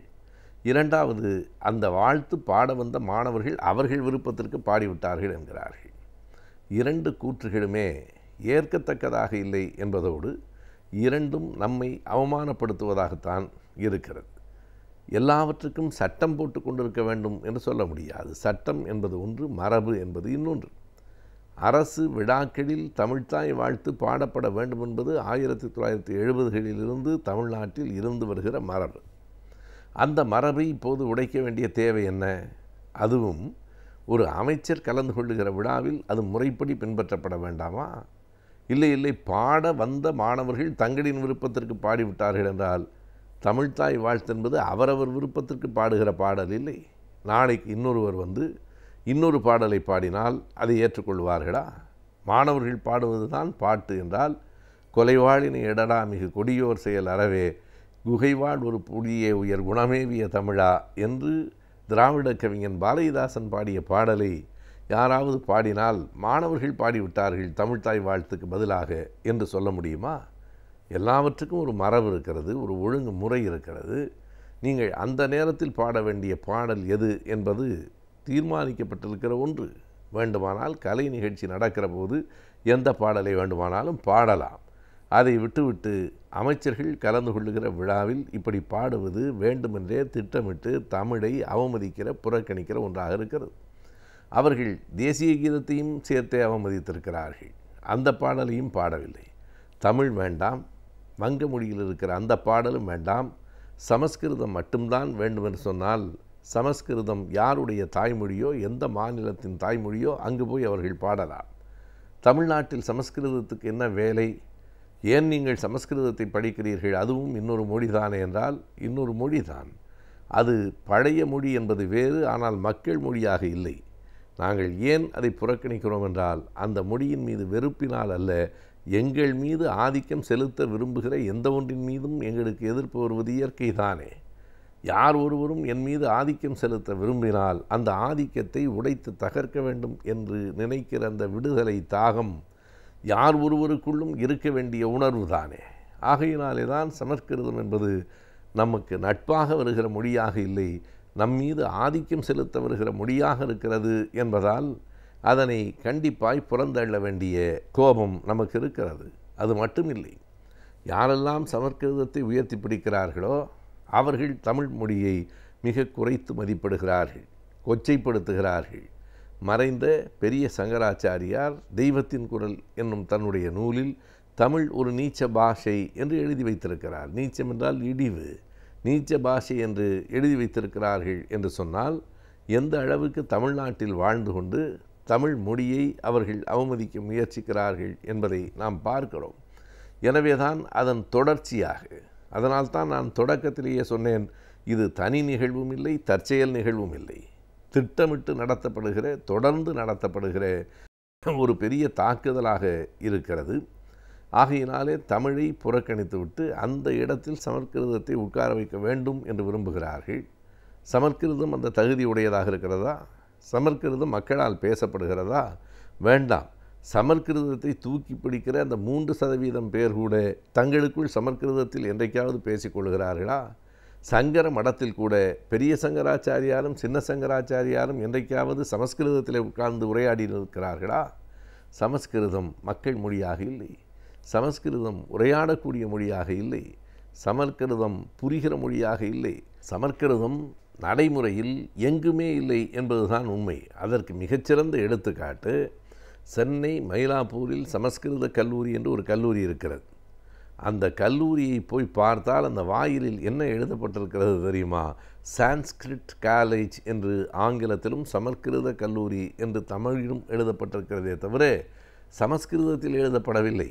நீங்கள் சமஸ்கிருத கல்லூரியின் வாயிலிலேயே அது சமஸ்கிருத கல்லூரி என்று அந்த மொழியில் எழுத முடியவில்லை என்று சொன்னால் அந்த அளவுக்கு அது வழக்கிறந்த மொழியாக இருக்கிறது. அப்படிப்பட்ட ஒரு மொழியை ஒரு நாட்டின் மீதும் மக்களின் மீதும் திணிக்க முயற்சிப்பது என்ன நியாயம்? என்ன காரணம் என்றால் அந்த மொழி பேச்சு மொழி இல்லை, அது செத்துப்போன மொழி என்று சிலர் சொல்லுவதற்காக சிலர் கோபப்படுகிறார்கள். அப்படி சொல்லுவது தவறுதான். செத்துப்போன மொழி என்று சொன்னால் அது எப்போதோ உயிரோடு இருந்திருக்கிறது என்று பொருள். அது எப்போதும் உயிருடன் இருந்ததில்லை. காரணம், அது வழக்கு மொழியும் இல்லை, மக்கள் மொழியும் இல்லை, அது ஒரு புரோகித மொழி. It remains only as a Purohit language என்று தான் வரலாற்று ஆசிரியர்கள் இப்போதும் குறிக்கிறார்கள். அது மந்திரம் சொல்லுவதற்கு உரிய மொழி, புரோகிதம் செய்வதற்கு உரிய மொழி, மக்களின் மொழி இல்லை. இந்தியாவில் எந்த மாநிலத்திலும் சமஸ்கிருதம் யாருடைய தாய்மொழியாகவும் இல்லை. காஷ்மீரில் பண்டிட்கள் என்று சொல்லப்படுகிற மிக மிக எண்ணிக்கையில் குறைவாக இருக்கிற ஒரு சிலர் மட்டுமே அதனை தங்கள் தாய்மொழி என்று சொல்லிக் கொண்டிருக்கிறார்கள். அவர்களும் தங்களுக்குள் சமஸ்கிருதத்தில் உரையாடுவதில்லை. அதுதான் அதனுடைய அடிப்படையான செய்தி. உண்மையிலேயே சமஸ்கிருதம் அவ்வளவு பெரிய மொழி, அவ்வளவு உயர்ந்த மொழி, சமஸ்கிருதம்தான் இந்தியாவினுடைய மொழி என்று யாரேனும் கருதுவார்களே ஆனால் தங்கள் பத்திரிகைகளை தமிழில் ஆங்கிலத்தில் நடத்துவதை நிறுத்திவிட்டு அவர்கள் சமஸ்கிருதத்தில் நடத்த வேண்டும். எந்த பத்திரிகையாவது சமஸ்கிருதத்தை தலையில் வைத்து கொண்டாடுகிறவர்கள் தங்கள் இதழை எப்போதாவது சமஸ்கிருதத்தில் நடத்தியிருக்கிறார்களா? சமஸ்கிருதத்தில் நடத்தினால் வாங்குவதற்கு ஆள் இருக்கிறார்களா?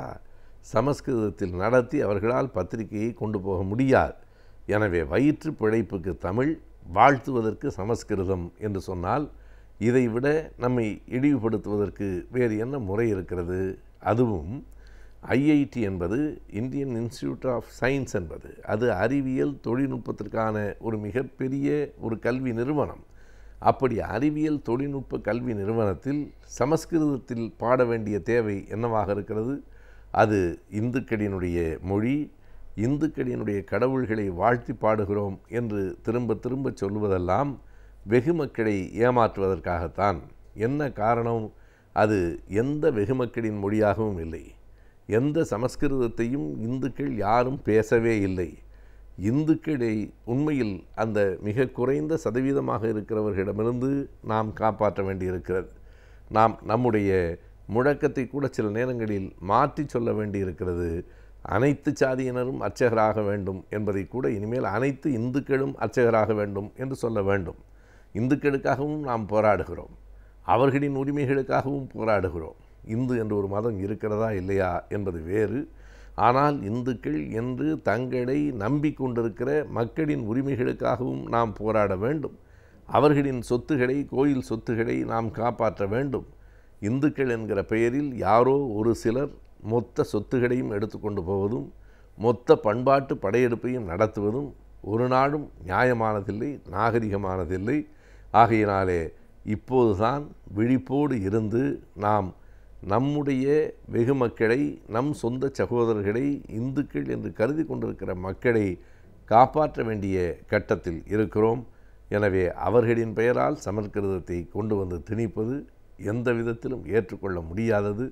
இது தமிழ் மக்களினுடைய உணர்வுகளை சீண்டி பார்க்கிற வேலை. ஒரு அமைச்சர்கள் கலந்து கொள்ளுகிற உயர்கல்வி நிறுவனத்திலே சமஸ்கிருதம் என்று சொன்னால் இனி பொறுப்பதில்லை என்கிற கட்டத்தை நோக்கி அவர்கள் நம்மை தள்ளி கொண்டிருக்கிறார்கள் என்றுதான் பொருள்.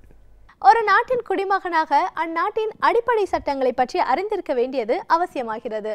அந்த வகையில் ஒவ்வொரு வாரமும் இப்பகுதியின் மூலமாக பல சட்டங்களை பற்றி தெரிந்து வருகிறோம். இன்றைக்கும் சில சட்டங்களை பற்றி தெரிந்து கொள்ளலாம்.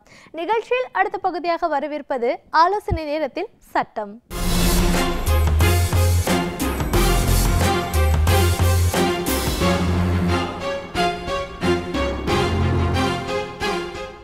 வணக்கம். இன்றைய ஆலோசனை நேரத்தில் நம்ம பார்க்க போகிற ஒரு முக்கியமான விஷயம், பெண்களை எல்லாம் பயமுறுத்தி கொண்டு இருக்கக்கூடிய செயின் ஸ்நாச்சிங் அப்படிங்கிற ஒரு விஷயத்தை பற்றி பேச போகிறோம். சமீபத்தில் 2 வீடியோஸ் நம்ம வாட்ஸ்அப்லேயும் மற்ற தொலைக்காட்சிகள்லேயும் அது பப்ளிஷ் ஆகி வந்திருந்தது. நீங்கள் பார்த்தீங்க, டெலிகாஸ்ட் பண்ணாங்க, பார்த்தீங்க. அதில் என்னன்னு கேட்டிங்கன்னா, இந்த மாதிரி ஒரு புருஷனும் ஒரு பொண்டாட்டியும் 2 பேரும், கணவன் மனைவி 2 பேரும் சேர்ந்து நடந்து போயிட்டுருப்பாங்க. ஒரு வண்டி, அது பைக்கோ என்னவோ, அது பக்கத்தில் போயிட்டு திரும்பி அந்த அம்மாவை பிடிச்சி இழுத்து, அந்த அம்மா கழுத்தில் இருக்கக்கூடிய தாலி செயினை இழுத்து அந்த அம்மா தரன்னு இதை நம்ம பார்த்தோம். இன்னொரு சம்பவத்திலையும் ஏறத்தாழ இதே மாதிரியான ஒரு விஷயம் ஒரு யுவதிக்கு நடந்தது. ஆக 2 சம்பவங்களும் அடுத்தடுத்து நடைபெற்ற பொழுது நம்ம நிறைய பேர் நினச்சோம், என்ன தான் நடக்குது தமிழ்நாட்டில் அரசாங்கம் இருக்கிறதா, காவல்துறை இருக்கிறதா, பெண்களுக்கு பாதுகாப்பு இருக்கிறதா அப்படிங்கிற அடிப்படையான கேள்விகளை நம்ம முன்வைத்தோம். எல்லாருமே பேசணும், என்னதான் ஆச்சு, எத்தனை நாளைக்கு தான் இப்படி பாதுகாப்பு இல்லாத சூழலா அப்படின்ன போது தான் சமீபத்தில் இந்தியாவிலேயே பெண்களுக்கு பாதுகாப்பு கொடுக்கிற மிகவும் பாதுகாப்பான ஒரு மாநிலம் எதுன்னா தமிழ்நாடு தான் அப்படின்னு சொல்லி ஒரு ரிப்போர்ட் கொடுக்கப்பட்டதையும் நம்ம பார்த்தோம். அப்போது 2 ஒன்றுக்கொன்று முரணாக இருக்கிறதே அப்படின்னு நம்ம எண்ண தோன்றும். ஆனால் உண்மையில் என்ன விஷயம்னு நம்ம பார்க்குறோம். இப்போது ஒரு தெருவில் போகிற பொழுது 2 பேர் வாக்கிங் போகிறாங்க, ஹஸ்பண்ட் ஒய்ஃபு, அல்லது காலையில் நம்ம போல் இருக்கிறவங்க காலையில் எழுந்திரிச்சு வாக்கிங் போகிறோம் அப்படின்னா, எல்லா இடத்துலையுமே ஒவ்வொரு தெருக்களிலும் காவல்துறையினர் தன்னுடைய போலீஸை நிறுத்தி வச்சுருக்க முடியுமா, பாதுகாப்பு தர முடியுமா அப்படிங்கிறது ஒரு கேள்வி. ஆனால் காவல்துறை இருக்கிறது எதுக்கு? பாதுகாப்பை கொடுக்கறதுக்கு தானே. அது கொடுக்க முடியாமல் அவனவன் திருடிட்டு போக விட்டுட்டு அல்லது கொள்ளையடிக்க விட்டுட்டு அப்படிங்கிற ஒரு அடிப்படையான விஷயமும் நமக்கு வருது. இந்த கேள்வி 2 ஒன்றுக்கு ஒன்று முரணான ஒரு விஷயம். உண்மையில் பார்க்க போனால் இன்றைக்கு தமிழ்நாட்டில் போலீஸில் தேவையான அளவுக்கு காவல்துறையை சார்ந்தவர்கள் தேர்ந்தெடுக்கப்பட்டிருக்கிறார்களா, பணியிலே அமர்த்தப்பட்டிருக்கிறார்களா அப்படிங்கிறது ஒரு முக்கியமான விஷயம். இருக்கிறவங்கள பாதி பேர் பாதுகாப்பு பணிகளுக்கு போயிடுறாங்க, அல்லது உயர் அதிகாரிகளுக்காக போயிடுறாங்க, நிறைய பேர் ஆர்டர்லியாக வேறு போயிடுறாங்க. அப்படி சிதறிப்போன பிறகு இருக்கிற கொஞ்சம் பேர் அதிகபட்ச உழைப்பதையும் நம்ம பார்க்குறோம். அதாவது ஒரு 8 மணி நேரம் வேலை, 8 மணி நேர ஓய்வு, 8 மணி நேர உழைப்பு என்கிற அந்த தொழிலாளர் கான்செப்டை தாண்டி இன்றைக்கு காவல்துறையிலே பணிபுரிகிறவர்கள், அவர்கள் எந்த பிரிவாக இருந்தாலும் சரி, எல்லாருமே அதிகபட்சமாக வேலை செய்ய வேண்டியது இருக்கிறது. தன்னுடைய குடும்பம், குழந்தை இதெல்லாம் கூட பார்க்க முடியாத நிலையில் இருக்கிறதையும் நம்ம ஒரு புறத்தில் பார்த்துட்டு தான் இருக்கிறோம். ஆனால் அதே சமயத்தில் இதை தடுக்க வேண்டாமா? அப்போது இன்றைக்கி நம்ம முன்னாடி வச்சுக்கிற கேள்வி என்னென்னா, ஒரு செயினை பறிக்கிறான்னா யார் யார் செயின் ஸ்நாச்சர்ஸ்னு தெரியாதா? பிக் பாக்கெட்டர்ஸ் யாருன்னு தெரியாதா? பிளேடுக்கு ஏறவன் யாருன்னு தெரியாதா? பீரோ புல்லிங் திருடன் யாருன்னு தெரியாதா? இப்படி தெரியாதாக்களை அடுக்கி கொண்டே போகலாம். உண்மை கட்டாயமாக அது காவல்துறையிடம் இருக்க வேண்டும், இருந்திருக்கும். ஆனால் இந்த 2 சம்பவங்களும் எதை காட்டுச்சுன்னு சொன்னீங்கன்னா, யாரோ இந்த ஸ்டூடெண்ட்ஸ், எதுக்கும் சம்பந்தம் இல்லாதவர்கள், இப்படிப்பட்டவர்கள் திருடி கொண்டு போகிற போது இதில் என்ன ஒரு விஷயம்னா, நான் பாராட்டக்கூட செய்யணும். யார் பிடிச்சிட்டு போனானோ அவனை 2வது நாளே, யார் அந்த பிடுங்கிட்டு போனானோ செயினை, அவனை 2வது நாளே பிடிச்சு கொண்டு வந்து நிறுத்திட்டாங்க. அது பாராட்ட தகுந்த விஷயம்தான். ஆனால் இதை தடுப்பது எப்படி அப்படின்னா, இதை முழுக்க முழுக்க காவல்துறையினுடைய விஷயமா, அல்லது காவல்துறையை தன்னகத்தை வைத்திருக்கக்கூடிய பொறுப்பில் இருக்கிறவர்கள் இன்றைக்கு சரியாக தங்களுடைய கடமையை நிறைவேற்றவில்லையா அப்படிங்கிற கேள்வியெல்லாம் எழுகிறது. இது ஒரு புறம் இருக்க, நமக்கு என்ன கடமை? பொதுமக்களாகிய நமக்கு என்ன கடமை? பெண்களுக்கு என்ன இருக்குது? அப்போ வெளியே போகணும்னா ஒரு 10 பவனுக்கு கொடி போடணும். நான் குறிப்பிட்ட சாதியை சார்ந்தவங்களா, எங்கள் சாதியிலெல்லாம் 12 பவனுக்கு கம்மியாக தாலி கொடி போட முடியாதுங்க அப்படிங்க வேண்டியது. அதை போட்டுக்கிட்டே தான், அதாவது அந்த தாலி கொடி இல்லாமல் ஒரு பெண் இருக்கவே முடியாது. கணவர் உயிரோடு இருக்கிற வரைக்கும் அதை அப்படியே போட்டு தொங்க தொங்க தாலி போட்டு வாசலில் போய் கோலம் போட்டால் நம்மளே இன்னொருத்தரை அழிச்சு விடுற மாதிரி தானே அர்த்தம். முதல்ல தாலி சென்டிமெண்ட் ஆகட்டும், போட வேண்டாம்னு நான் சொல்லலை, அது அவரவர் விருப்பம், அவரவர் மதம், அவருடைய சாதி, அந்த வழக்கப்படி அவங்க யார் வேணால் போட்டுக்கலாம். ஆனால் அதை பாதுகாக்க வேண்டியது நம்முடைய கடமை அப்படின்னு நான் சொல்கிறேன். நிறைய தடவை சொல்லியிருக்காங்க காவல்துறையினரே. என்ன சொல்கிறாங்கன்னா, இப்போ நாங்கள் வாக்கிங் போனோம்னா அந்த இடத்துல பேட்ரோலிங்க்கு ஒரு போலீஸ் நிற்பார், ஒரு பைக்கை வச்சுட்டு நிற்பார், கையில் ஒரு ஹேண்ட்ஸ் ஃப்ரீ கிட்டோட ஒன்று நிற்பார். அவர் வச்சுட்டு பேசுவார். அம்மா போக வர்றவங்களையெல்லாம் எங்களையெல்லாம் பார்த்து என்ன சொல்லுவார், அம்மா தயவு செய்து பெரிய பெரிய தங்க செயினெல்லாம் போட்டு வராதிங்க, நாங்கள் இந்த தெரு பார்த்துட்டு அந்த தெரு பார்க்குறதுக்குள்ளே ஏதாவது நடந்துடலாம் சொல்லுவார். இப்போ நிறைய ஐஏஎஸ் ஆஃபீஸர் வசிக்கக்கூடிய பகுதியிலேயே நாங்கள் அத்தனை பேரும் போனோம்னாலும் அப்படி சொன்ன உடனே எல்லாரும் கழட்டி வீட்டில் வச்சுக்கிட்டு தான் வராங்க. ஏன் அதை நாம் கடைப்பிடிக்கக்கூடாது? நகை மேல் இருக்கிற மோகமும் குறைய வேண்டும் ஒன்று. 2வது, நம்மே கூட இந்த நகை போடுவதிலிருந்து விலகி வெளியே வர வேண்டாமா? வெளியே வரும்போது சரி, கணவர் இருக்காரு, அந்த பாதுகாப்பில் தானே வர்றாங்கன்னு நம்ம கணவன்மார்களுக்கு என்ன சாமர்த்தியம்னு அதே வீடியோவில் பார்த்தோம். உடனே அடித்து பிடிச்சி கராத்தே போட்டு அவங்கிட்ட இருந்து செயினை பறிக்கவோ அல்லது அவனை பறிக்க விடாமல் தடுக்கவோ முடிகிற அளவுக்கு நம்ம நாட்டில் ஆண்கள் இன்றைக்கு கிடையாது. அந்த அளவுக்கு யாருக்கு நம்ம பயிற்சி கொடுத்து வச்சுருக்கிறோம்.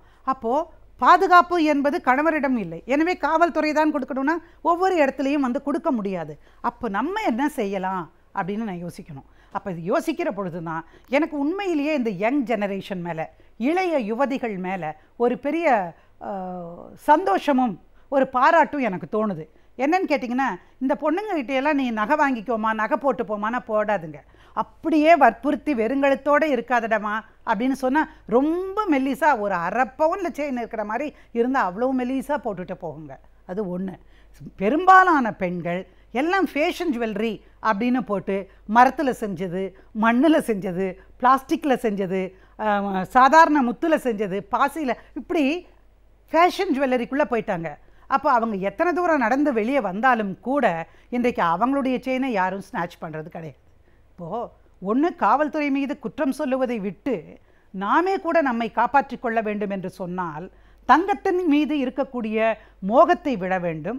அதை போடுவதை எங்கே போடுறீங்க? உங்கள் வீட்டுக்குள்ளே விசேஷமா, கல்யாணமா, காட்சியா, அப்படி போகிறீங்க, உங்களுக்கு போடணும்னு தோணுச்சா அதை போட்டு போங்க. ஆனால் தன்னந்தனியாக தெருவில் நடக்கும்போது, கடைக்கும் போகும்போது, கோலம் போடும்பொழுது, அல்லது இருட்டிலே வேலையை விட்டு வீட்டிற்கு வருகின்ற பொழுது அப்படிங்கிற காரணங்கள், அந்த நேரங்களில் எல்லாம் நீங்கள் போடாமல் இருப்பது தான் பெண்களுக்கு பாதுகாப்பு தருகிற விஷயம். 2வது, இன்றைக்கு யுவதிகள் அனைவரும் பின்பற்றுகிற ஃபேஷன் ஜுவல்லரி முறைங்கிறது ரொம்ப நல்லது. சமீபத்தில் நைஜீரியா நாங்கள் போயிருந்தோம். அப்போது நமீபியா வழியில் தான் போக வேண்டியதாக இருந்தது. அவ்வளோதான், போகும்போதே சொல்லிட்டாங்க, வேனில் உட்காந்தா கூட கையை நீட்டிடாதீங்க. ஏம்மா கையை? யாரும் கையை நீட்ட போகிறதில்ல, கையை இப்படி வச்சு கூட உட்காரக்கூடாதுன்னு ஷட்டர்ஸ் எல்லாம் இழுத்து போட சொன்னாங்க. என்னன்னு கேட்டேன், அம்மா எல்லா இடத்துலையும் திருட்டு தான் நடக்குது அதனால் அப்படின்னாங்க. அதனால் என்ன பண்ணினோம், நாங்கள் இங்கேருந்து போகும்போதே ஊசி பாசி மாதிரி எல்லாத்தையும் வாங்கிட்டு போய் அதை தான் போட்டுக்கிட்டோம். அங்கே இருக்கும்பொழுது பல இடங்களில் போட வேண்டிய அவசியம் கூட எங்களுக்கு ஏற்படவே இல்லை, நாங்கள் போடவும் இல்லை. ஆக ரொம்ப பாதுகாப்பாக போயிட்டு பாதுகாப்பாக திரும்பி வந்தோம். அப்போது என்னென்னா போகோ ஹராம் போன்ற ஒரு மிகவும் புரட்சியாளர்கள் என்று தங்களை சொல்லிக்கொள்கிற அந்த கலகக்காரர்கள் இருக்கிற இடத்திலே, கொள்ளையடிக்கிற கும்பல் இடத்துல கூட பாதுகாப்பாக போய்விட்டு வர முடிகிறது என்று சொன்னால் நம்ம அந்த நகையை விட்டு தொலைச்சதுனால வந்தது தான் அப்படின்னு நம்ம புரிஞ்சுக்கணும். ஆக செயின் ஸ்நாச்சிங்கை தடுக்க வேண்டியது அவர்களுடைய கடமை, இது நம்முடைய கடமைன்னு சொல்லிட்டோம். அப்போ காவல்துறை இப்போ தான் சொல்லிட்டீங்களே, நீங்கள் தானே பார்த்துக்கணும் அப்படின்னு சொல்லி கை கழுவிட முடியுமா? காவல்துறையும் முடிந்த வரைக்கும் இந்த பேட்ரோலிங்க்கு நீங்கள் அனுப்புறீங்கல்ல, தயவு செய்து கூப்பிட்டு கேளுங்க அந்த ஏரியா பெண்மணிகளை எத்தனை பேர் செல்ஃபோனில் உட்காந்து பேசிகிட்டு இருக்கிறாங்கன்னு பாருங்கள். சில பேர் கவனிச்சிங்கன்னா ஒரு ஏரியாவுக்கு போய் அழகாக நின்றுப்பாங்க, ஸ்டாண்டை போட்டு நின்றுட்டாங்கன்னா யார் இழிச்சவாயம் வர்றான், அவங்ககிட்ட எப்படி பணத்தை வாங்குறது அப்படின்னு இன்றைக்கு செய்து கொண்டிருக்கிறார்கள். நான் வெளிப்படையாக பேசுகிறேன். இது நடக்கிறதா? இன்றைக்கு எவ்வளவு வாட்ஸ்அப் வீடியோக்கள் வந்திருக்கிறது பாருங்கள். எவ்வளோ பேர் லஞ்சம் கேட்குறத வாங்கிறத, அது 10, 5, 100, 500 ரொம்ப அசிங்கமான நிலைமையில் இன்றைக்கி இருக்கிறது. சம்டைம்ஸ் பெண்கள் கூட பண்ணுறத நம்ம வீடியோவில் பார்த்தோம். ஆக இன்றைக்கு காவல்துறை அவர்களுக்கு பயிற்சி கொடுக்க வேண்டும். எப்படி பெண்களுக்கு பாதுகாப்பு கொடுக்கணும், எந்த அளவுக்கு பேட்ரோலிங்கில் ஸ்மார்ட்டாக நாம் நடந்துக்கணும், எப்படி இந்த மாதிரியான செயின் ஸ்நாச்சர்ஸை தடுத்து நிறுத்துவது என்பதை பற்றியெல்லாம் அவர்களுக்கு பயிற்சி கொடுப்பதும் இந்த குற்றங்கள் நிகழாமல் தடுப்பதும் கட்டாயமாக உங்கள் பொறுப்பு. இன்றைக்கு ஆட்சியில் ஒருத்தர் இருப்பாங்க, இன்னொருத்தர் வருவாங்க, அது அல்ல. காவல்துறை என்பது என்றைக்கும் மக்களை காக்கிற துறை. எனவே நிச்சயமாக அதற்கான முறையில் நீங்களும் பணியாற்ற வேண்டும் என்பதுதான் எங்கள் பெண்கள் சார்பாக நாங்கள் விடுக்கிற வேண்டுகோள். நம் மனம் சீராக இருந்தால்தான் நம்முடைய எண்ணங்களும் செயல்பாடுகளும் சிறப்பாக அமையும். நம் மனதை எவ்வாறு சீராக வைத்துக் கொள்ளலாம் என்பதை பற்றி ஒவ்வொரு வாரமும் நம்மிடையே பல தகவல்களை பகிர்ந்து கொண்டு வருகிறார் டாக்டர் பதுர் மொய்தீன் அவர்கள். நிகழ்ச்சியில் நிறைவு பகுதியாக வரவேற்பது மனமே மனமே.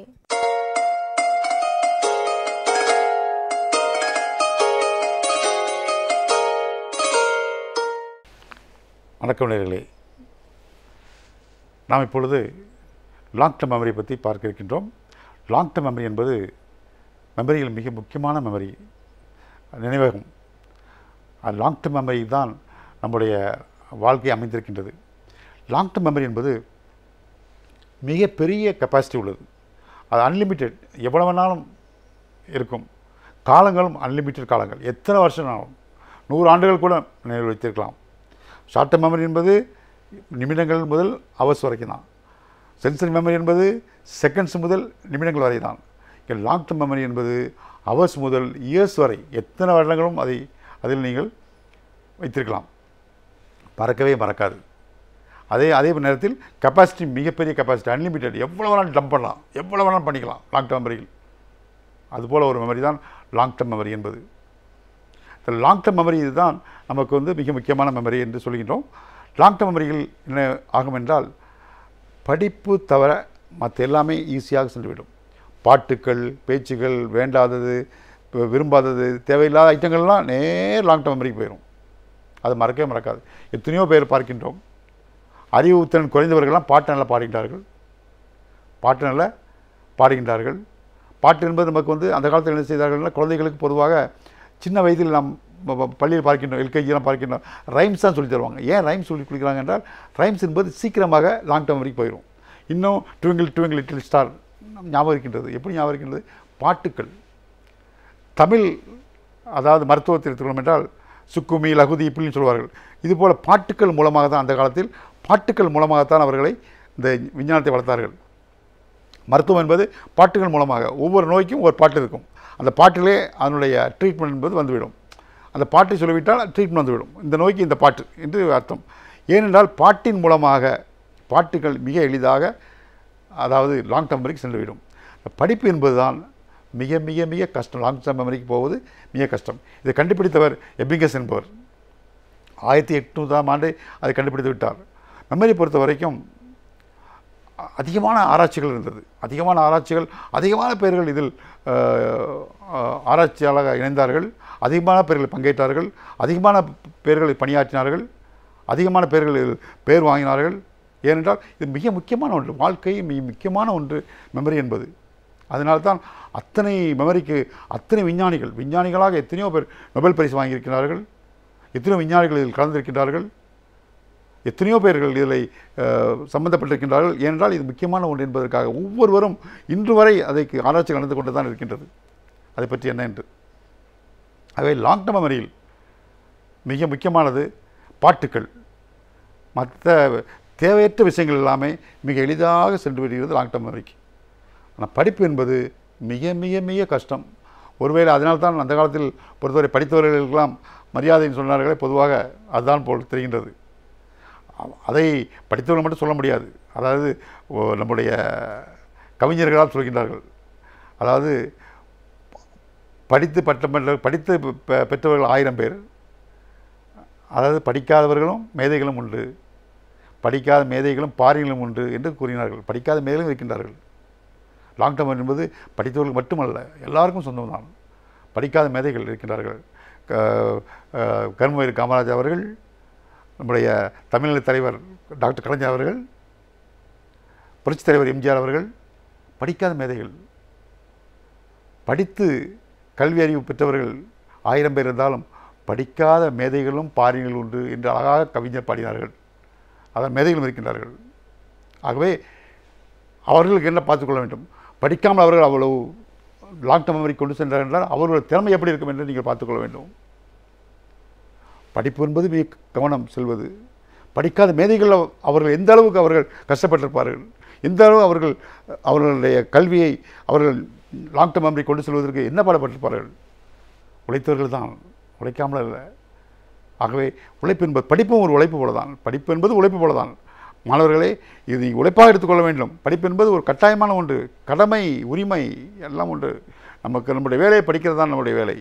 அப்பாவுக்கு வேலை செய்கின்றார், கடைக்கு போகின்றார், சம்பாதிக்கின்றார். அம்மா வீட்டு வேலை செய்கின்றார்கள், அவர்கள் வீட்டை பார்த்துக் கொள்கின்றார்கள். நமக்கு என்ன வேலை? படிப்பது தான் நம்முடைய வேலை.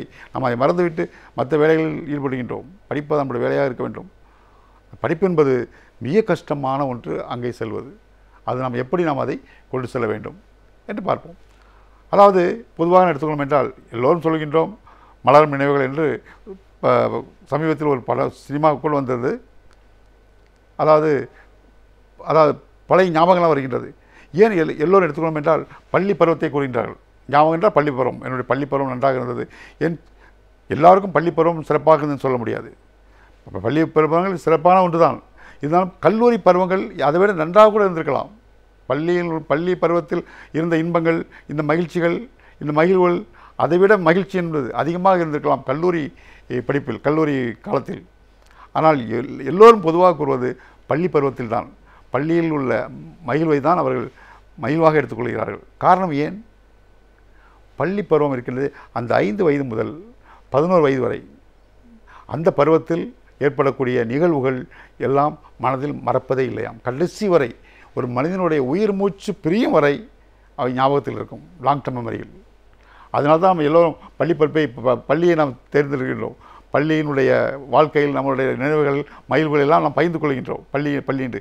காரணம், அது மறக்காது. கல்லூரி படிப்பில் நிகழ்ச்சிகள் அதிகமாக இருந்திருக்கலாம், மகிழ்வுகள் அதிகமாக இருந்திருக்கலாம், ஆனால் அவை மறந்துவிடும். ஏனென்றால் 5 வயது முதல் அந்த 11, 12 வயது வரை உள்ள நிகழ்வுகள் அச்சாணி போல், அதாவது பசுமரத்தாணி போல் பதிவுமாம் லாங் டர்ம் மெமரியில். மறக்கவே மறக்காதாம் கடைசி மூச்சு வரை. ஆகவே அந்த நினைவுகள் நம்ம இருப்பதால் தான், அந்த நினைவுகள் நம்ம மறக்காமல் இருப்பதனால்தான் நாம் பள்ளி பருவத்தை நாம் தேடுகின்றோம். பள்ளி பருவ மகிழ்வுகளை பற்றி, நான் கல்லூரி மகிழ்வுகளை பற்றி யாரும் பொதுவாக சமுதாயத்தில் நாம் பேசுவதில்லை. அது மறந்து விடுகின்றது, நம் நினைவை விட்டே போகின்றது. சில நேரங்களில் நம்முடைய நினைவை விட்டு நகர்ந்து விடுகின்றது. நினைவுகளே இல்லை, நமக்கு தெரியவில்லை. இருக்கின்றது லாங் டர்ம் மெமரியில், நம்முடைய இதுக்கு பார்வைக்கு வரவில்லை அது. ஆனால் பள்ளி பருவத்தில் இருக்கின்றதே, அது வந்துக்கிட்டே இருக்கும் பார்வைக்கு. ஆகவே தான் அது மறப்பதில்லை. அது நெஞ்சத்தில் அவைகள் மறப்பதில்லை. ஆகவே தான் பள்ளி பருவத்தை நாம் மிக தெளிவாக சொல்லிக்கொண்டு இருக்கின்றோம். ஸோ இதுபோல் லாங் டர்ம் மெமரியில் மறப்பதே இல்லை. அதாவது காலத்துக்கு அப்படியே இருக்கும். அவை நாம் எப்படி கொண்டு செல்ல வேண்டும் பொதுவாக எடுத்துக்கொள்ளும். சில மாணவர்கள் படிப்பில் என்ன செய்கிறார்கள், படிக்கிறான் வர படிப்பு ஏற மாட்டேங்கன்னு சொல்கிறார்கள். அட்டென்ஷன் அங்கே நான் சொல்லிக்கிறேனே, முதலில் சென்சரி மெமரியில் வருகின்றது, நான் படித்தவை வந்து அங்கே கீழே செகண்ட்ஸ் போயிடும், அங்கே ஷார்ட் மெமரி கொண்டு வரணும். ஷார்ட் மெமரி கொண்டு வந்தால் அங்கே அட்டென்ஷன் இருக்க வேண்டும். அட்டென்ஷன் இருந்தால்தான் அவை இங்கே வரும், இல்லை என்றால் வராது. அட்டென்ஷன் டெஃபிஷியேட் ஹைப்பர் ஆக்டிவிட்டி சில்ட்ரனுக்கு அது வராது. ஏன்? அட்டென்ஷன் கிடையாது, ஆனால் இங்கே வராது. படிப்பில் மார்க்குகள் குறைவாக தான் வாங்குவாங்க. அங்கே போகவே இல்லை, லாங் டர்ம் மெமரிக்கு போகலாம். படித்ததெல்லாம் லாங் டர்ம் மெமரிக்கு போகவே இல்லை, இங்கே நின்று போச்சு. அது ஒன்று. கண் பார்வை குறைவாக இருந்தால் கண் வழியாக வருகின்றது, காது வழியாக வருகின்றது, உடல் வழியாக வருகின்றது, இந்த 3 வழியாக வருகின்றது. அந்த ரூட்டு சரியில்லை, அங்கே திறமையாக கண் பார்வை குறைவாக இருக்கின்றது, அங்கே வருகின்ற ரூட் அங்கே டிராஃபிக் சரியில்லை, அங்கே கரெக்டாக வந்து சேராது சென்சரி மெமரிக்கு, அங்கே பழுதடைகின்றது. அங்கேதும் இங்கே போகாது, எங்கே ஷார்ட் மெமரி போகாது, அங்கே நின்றுடும். அது குறைவாக இருக்கின்றது. கேபிளில் வோல்டேஜ் கம்மியாக இருக்குது. காது வழியாக காதின் திறமை குறைந்து விடுகிறது, குறைவான காது திறமை இருக்குது. நம்ம சொல்லிக்கிட்டோம் காது நல்லா கேட்குறதுன்னு சொல்லிக்கிட்டோம். அதனால் தேவையான அளவு துல்லிபமாக கேட்கவில்லை, அங்கே பழுதடைந்திருக்கிறது. அங்கேயும் டிராஃபிக்கில் வராது, சென்சேஷன் வராது, அங்கேயே நின்றுடும். அவரும் படிப்பில் குறைவாக தான் இருப்பார். காதில் குறைவாக காது திறமை குறைவாக இருந்தவர்களுக்கும் படிப்பு வராது, மார்க்கில் அதிகமாக வாங்க கஷ்டப்படுவார், மார்க்கில் அதிகமாக வராது. கண் பார்வை ஆர்ஓபி ஸ்க்ரீன் சொன்னே, கண் பார்வை பார்த்துக்கொள்ள வேண்டும் சிறு வயதில் நின்று, அங்கேயும் வராது, அவர்களுக்கும் வராது. ஏனென்றால் 3 வயது வரை 2இல் 3 பாகம் வளர்ந்துவிடும். 1/3 தான் 3 வயது முதல் 15 வயது வரை வளரும். அறிவு என்பது 2/3 3 வயசுலேயே முடிஞ்சிடும், கம்ப்ளீட் ஆகிடும். அதனால் 3 வயசுக்குள்ளே தான், அதான் 3 வயதுன்னு சொல்லிக்கிட்டேன். அந்த 3 வயதில் அதை சரி பண்ணிடணும், சரி பண்ணி ட்ராக் கிளியர் ஆகிடும். நீங்கள் 3 வயதுக்கு அப்புறம் தான் டாக்டர் கூட்டு வர்றாங்க. அது பழுதடைந்தது தான். அதை ரிப்பேர் பண்ணி கொண்டு வருவது மிக கஷ்டமான ஒன்று. அதில் சில சக்திகள் சில நேரங்களில் அதை வெற்றி பெறலாம், வெற்றி பெறாமல் போகலாம். அதுதான் 3 வயது வரை சொல்லிக்கிட்டோம். 3 வயது ஏன் குழந்தைகளுக்கு தடுப்பூசி போடுகின்றோம் பார்த்தீர்கள் என்றால் 3 வயது தடுப்பூசியாக போடுறோம். அதுக்கப்புறம் தடுப்பூசி இருக்காது, மெல்ல தான். அப்புறம் 5 வயது 10 வயது என்று போயிட்டு இருக்கோம். 3 வயது வரை குழந்தைகளுக்கு நோய்களால் குழந்தைகளுடைய தாக்கம் வரக்கூடாது, காது திறன் போய்விடக்கூடாது, கண் பார்வை போய்விடக்கூடாது, அறிவுத்திறன் போய்விடக்கூடாது என்பதுதான், நோய்களால் பாதிக்கப்படக்கூடாது என்பதுதான் தடுப்பூசிகளையாக போட்டு நோய்கள் வராமல் குழந்தைகளை பாதுகாக்கின்றோம். அந்த மூளையை திறனை பாதுகாக்கின்றோம், கல்வித்திறனை. ஆகவே நாம் அந்த நேரத்தில் குறைவாக இருக்கின்றது என்றால் அங்கே அது நின்று போயிடும். காது குறைவாக இருக்கின்றது, அங்கே சென்சேஷனோடு நின்று போச்சு, இங்கே வரவே இல்லை. லாங் டர்ம் மெமரிக்கு வந்தாலும் மறக்கிறது, அதை மறந்து விட்டு என்றால் மறந்து விட்டுன்னு சொல்லலாம். இங்கே வரவே இல்லை. எங்கேருந்து என் பையனுக்கு ஞாபக சக்தி இல்லை, மறந்து விடுகிறான், எங்கேருந்து மற சொல்கிறது? அது சென்டருக்கே போகலை, அவள் படித்ததெல்லாம். அதை வைத்துக்கொண்டு நாம் என் பையனுக்கு மறதி ஜாஸ்தியாக இருக்கிறது, நல்லா படிக்கிறான் ஆனால் மறந்து போகிறான், வல்லாரை மாத்திரை கொடுங்க, எப்படி முடியும்? அங்கே நின்று வருகின்றது. ஆகவே அதை நாம் சரி பண்ணிக்கொள்ள வேண்டும். சரி பண்ணிவிட்டோம். அட்டென்ஷன் டெஃபிஷியேட் வந்து வருகிறது, அங்கேயும் போகாது, அதன் மூலமாக இங்கே வராது. அவனுக்கு டிஸ்ட்ராக்ஷன் இருக்கின்றது. அட்டென்ஷன் இருந்தால் தான் இங்கே ஷார்ட் டர்ம் மெமரிக்கு வரும். இல்லை சினிமா தேட்டர் மாதிரி தான், அந்த நேரத்தோடு முடிஞ்சு போச்சு. படித்ததோடு சரி, நல்லா கேட்பான், நல்லா பேசுவான், சொல்லுவான், மறுநாள் காலையில் கேட்டு தெரியாது. சினிமா டிக்கெட்டுக்கு அதுதான், அந்த நேரம் பார்த்து உட்காரமா, அதோடு சரி. ஏன்னா அட்டென்ஷன் கொடுக்கவில்லை. அட்டென்ஷன் கொடுத்தோம் என்றால் இங்கே வந்துவிடும். அட்டென்ஷன் கொடுக்கின்றோம், அட்டென்ஷன் கொடுத்துட்டோம் என்றால் ஷார்ட் டர்ம் மெமரிக்கு வந்துவிடும். ஷார்ட் டர்ம் மெமரியில் வந்துவிட்டால் ஷார்ட் டர்ம் மெமரியில் கொஞ்ச நேரம் இருக்கும், ஹவர்ஸ் கணக்கில் இருக்கும், மினிட்ஸ் ஹவர்ஸ், அப்புறம் அங்கேயே மறந்துவிடும். அதன் பிறகு லாங் டர்ம் மெமரிக்கு எப்படி கொண்டு செல்வது என்பதை நாம் அடுத்த நிகழ்ச்சியில் பார்ப்போம். நன்றி, வணக்கம்.